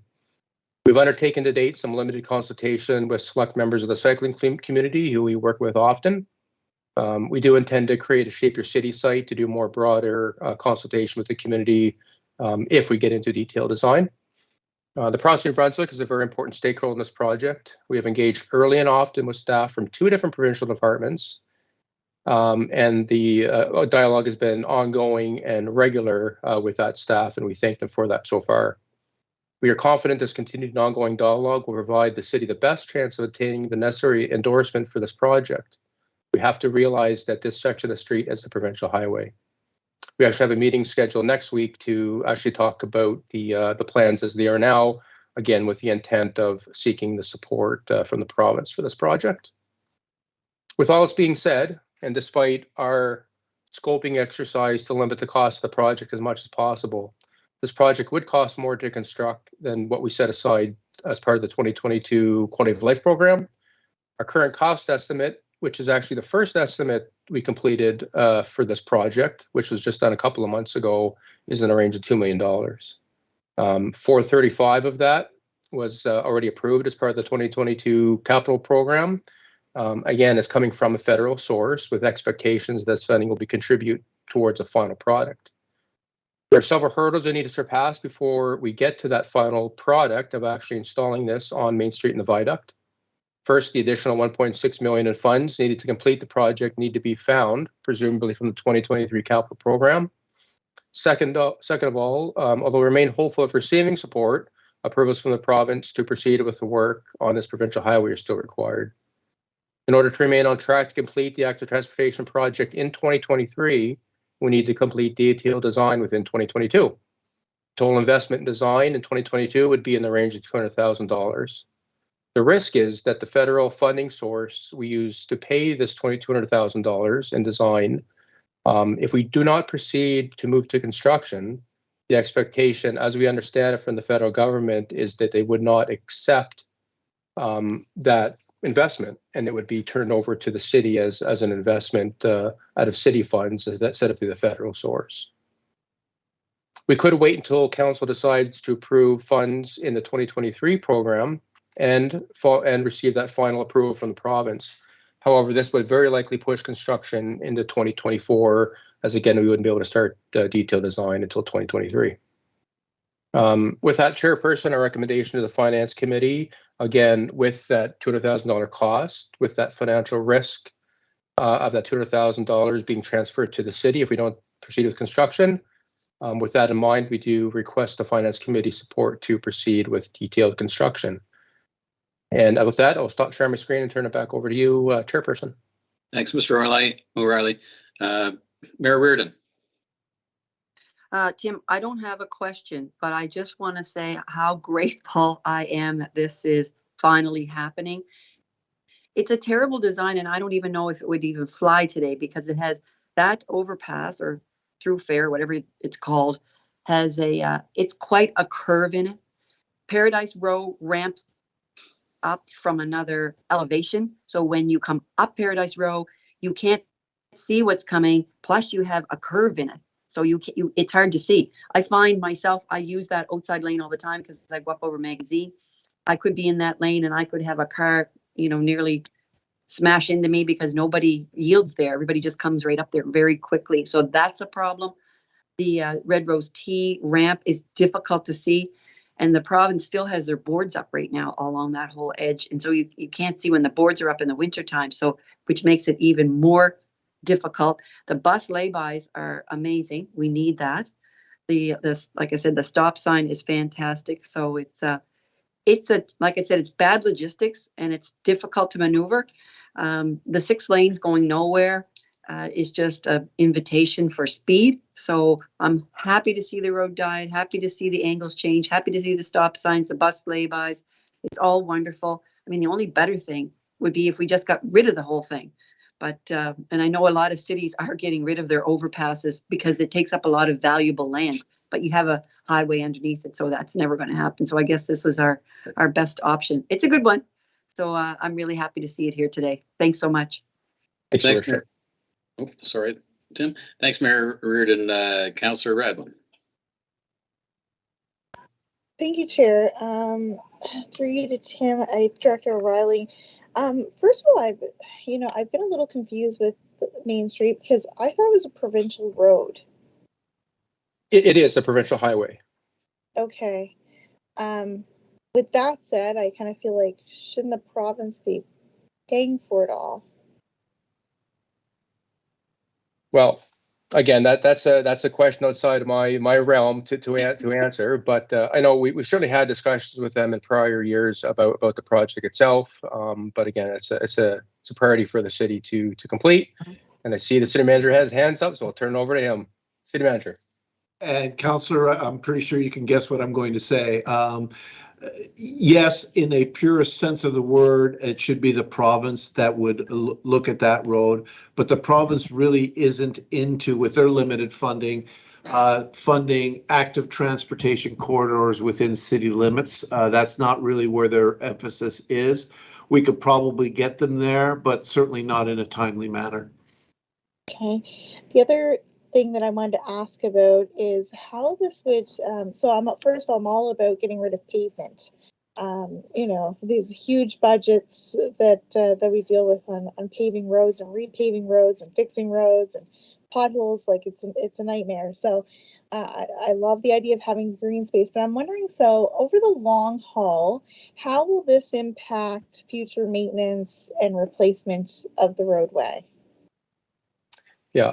So again, I mean, we are replacing some of the asphalt to other spaces, but no matter what we replace, it's all going to need maintenance work, right? So essentially replacing one type of asset versus another. So even green space needs to be mowed, eventually needs to be replaced, et cetera, et cetera. So again, the big positive or the change with this project is we're converting some of that cost, some of that investment over to other modes of transportation instead of focusing so much on the automobile. But in terms of cost savings, I think is what you're trying to get at from the question, very little. There'll be additional investment required for the bike lanes, for some of the infrastructure to put in. You're just trading it with one type of asset versus another. So I also know that of course you're wanting to use Shape Your City. I'm wondering if you're thinking about any other stakeholder engagement. I realize with our, it's Shape Your City is of course quite new, first of all. So with our strat plan, we haven't had a lot of engagement, just probably because it is new. And of course, some people don't have access to the internet. Yeah, so some of our more focused discussions so far, and we'll continue that, for example, with the St. John Cycling Club, right? Again, experts in cycling within the community and making sure that their input is targeted as well. And so we do want to focus on that. We'll likely reach out to Disability Advisory Committee, et cetera, to make sure they have an input as well. But again, we have this great tool now, Shape Your City, which we can capture everybody and everybody's input on the project. And so that'll be the primary source, but certainly some targeted consultations, again, in addition to continued consultations with the province. That's a little bit concerning because I think that there's a huge market that you won't be able to target through online engagement, unfortunately. And it's great to reach out to like the cycling and I'm happy to hear you talk about the accessibility groups, but there's so many people that walk the city. So I think it's really, really important to get some of those pedestrian kind of engagement. Who's walking on Main Street? Who's walking from the north end to uptown? And the other question that I want to ask you as from an engineering perspective and thinking about safety, traffic flow, I'm a little bit, how do we make sure that the city is being designed so that we're not creating a bike lane in one area, but it's being connected to an area that's not as safe? Yeah, so great question. Again, that's where Move SJ comes in, is the intent of Move SJ is to have a continued connected cycling system and pedestrian system. So this is just one piece of a larger puzzle.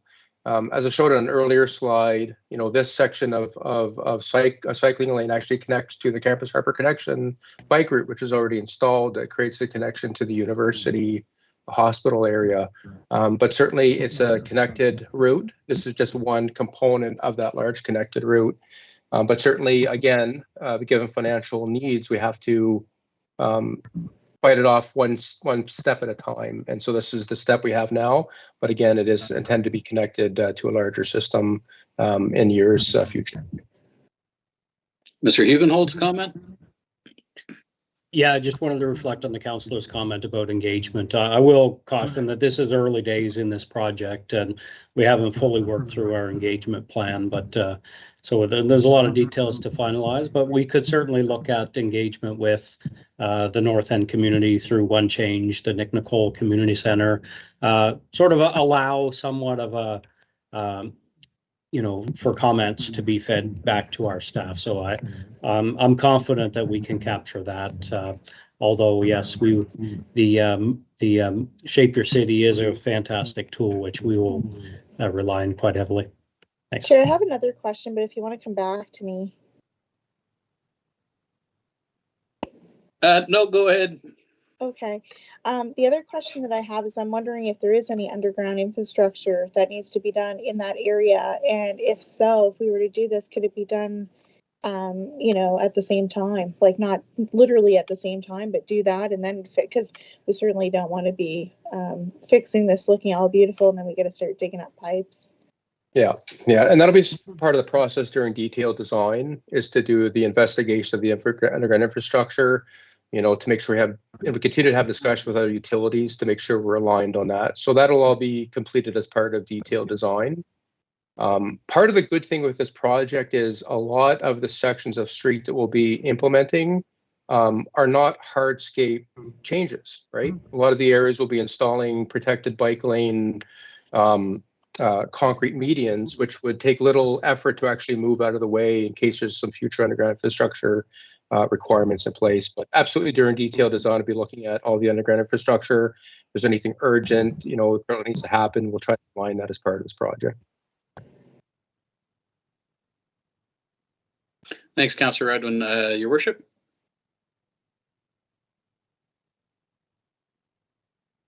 I just want to say briefly that the Councillor Redwin's correct. There are people that walk that. I'm one of them. And every day I drive it, I see at least one person walking it. And there is a bus stop on it. And I'm so happy to see this plan because unless you know it, if you decide, it's not that far a walk from the Uptown over to Lansdowne Plaza for starters. So I often walk that. But unless you know it, you're going to run out of sidewalk on one side of Main Street. And then you're going to be stuck on that side. You're going to have to cross 6 lanes of traffic to get over to the other side. The other side has more off and on ramps on it. So it would be better to be on that opposite side where Hilliard Place is as you come around, but that sidewalk ends. There's not as many on ramps. The other one you have to cross Paradise Row, which is a nightmare. And then you have to cross the one that heads off of there to go over to go west, the ramp to go west. So that's why I love this, because of the sidewalk, I believe, will be on both sides. It looks like in the pictures. It does, yeah. It's continuous on both sides. Yeah, so that's really fantastic. It really makes that street accessible for active transportation and for people. Versus, right now it is all about the car.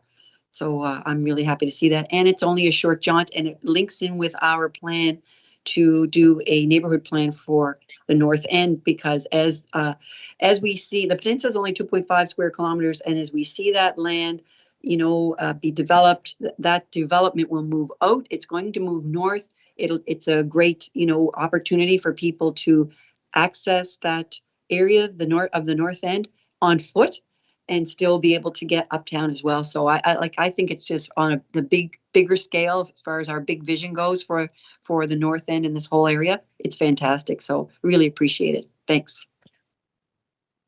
Councillor Redwin, back to you. Thank you, Chair. I just wanted to ask, I'll be honest, the things that I love about this is, keywords, traffic calming, which I didn't think I would hear about as much as I do now that I'm in office. And the other thing is crosswalks, which I hear about all the time. Director O'Reilly, you must dream about it. But I'm just wondering, do we have any idea how many accidents have been over there in the last few years? Like, do you have any record of anything like that? Because I recall a couple. Yeah, no, we don't have any statistics that we've included as part of the analysis, in terms of accident volume. I guess what we're trying to do as part of this design is future accident avoidance, right? Mm-hmm. So by reducing the speeds, constraining the traffic lanes, all those work we're doing at the ramps is about avoidance of future accidents, is what we're trying to do. So no, we didn't do a detailed analysis of past accidents, but we're confident that this is going to improve the safety for all modes of transportation along that route. Yeah, absolutely. Thank you. Thanks, Steph. Just a few quick comments. First of all, we have a highway in the middle of our city that was still based on a 1972 projection of having 200,000 plus population. And so I think with this plan, we are correcting that and getting more in line. And the other piece I think is incredibly important is the type of entrance to our up-down that we are going to create in this. It certainly will send a message that we are a city that is investing in our people, investing in greener forms of transportation, and even pieces like what a nice place once that is done to watch fireworks over the harbor, like little bits and pieces like that. Stop. I can't imagine walking the viaduct and wanting to stop. Right? It's all carbon dioxide and fumes, and what we will be creating is another people space in St. John. So we do, and I understand that there is risk with this recommendation, and thank you for explaining that. Incredibly important that was explained. However, I am comfortable. Councils, this council certainly is talking about it. The last council certainly talking about it, and I can remember when we put the bike lanes in temporarily in 2010. The councils have been talking about this for over a decade. Am I comfortable that council will look at this and move it forward and we'll keep working on it? I am. So with that, I'll ask for a recommendation to recommend this to council. I'll enthusiastically recommend that. Thanks, Your Worship and Councillor Radwin. On the motion, all in favor, aye. Aye. Me too. Contrary minded. Carried. Thank you, Mr. Hugenholtz. Thank you, Mr. O'Reilly. CFO Fudge, my computer just died that had my agenda on it, but I think this was the last item. That was the last item, Mr. Chair. So thank you very much to committee. Thanks for staff, both finance staff and all of the other staff that were here to support our finance committee. And with that, I will ask for a motion to adjourn. Motion to adjourn. Thanks, Your Worship. Councillor Radwin. Thanks, team. We are adjourned.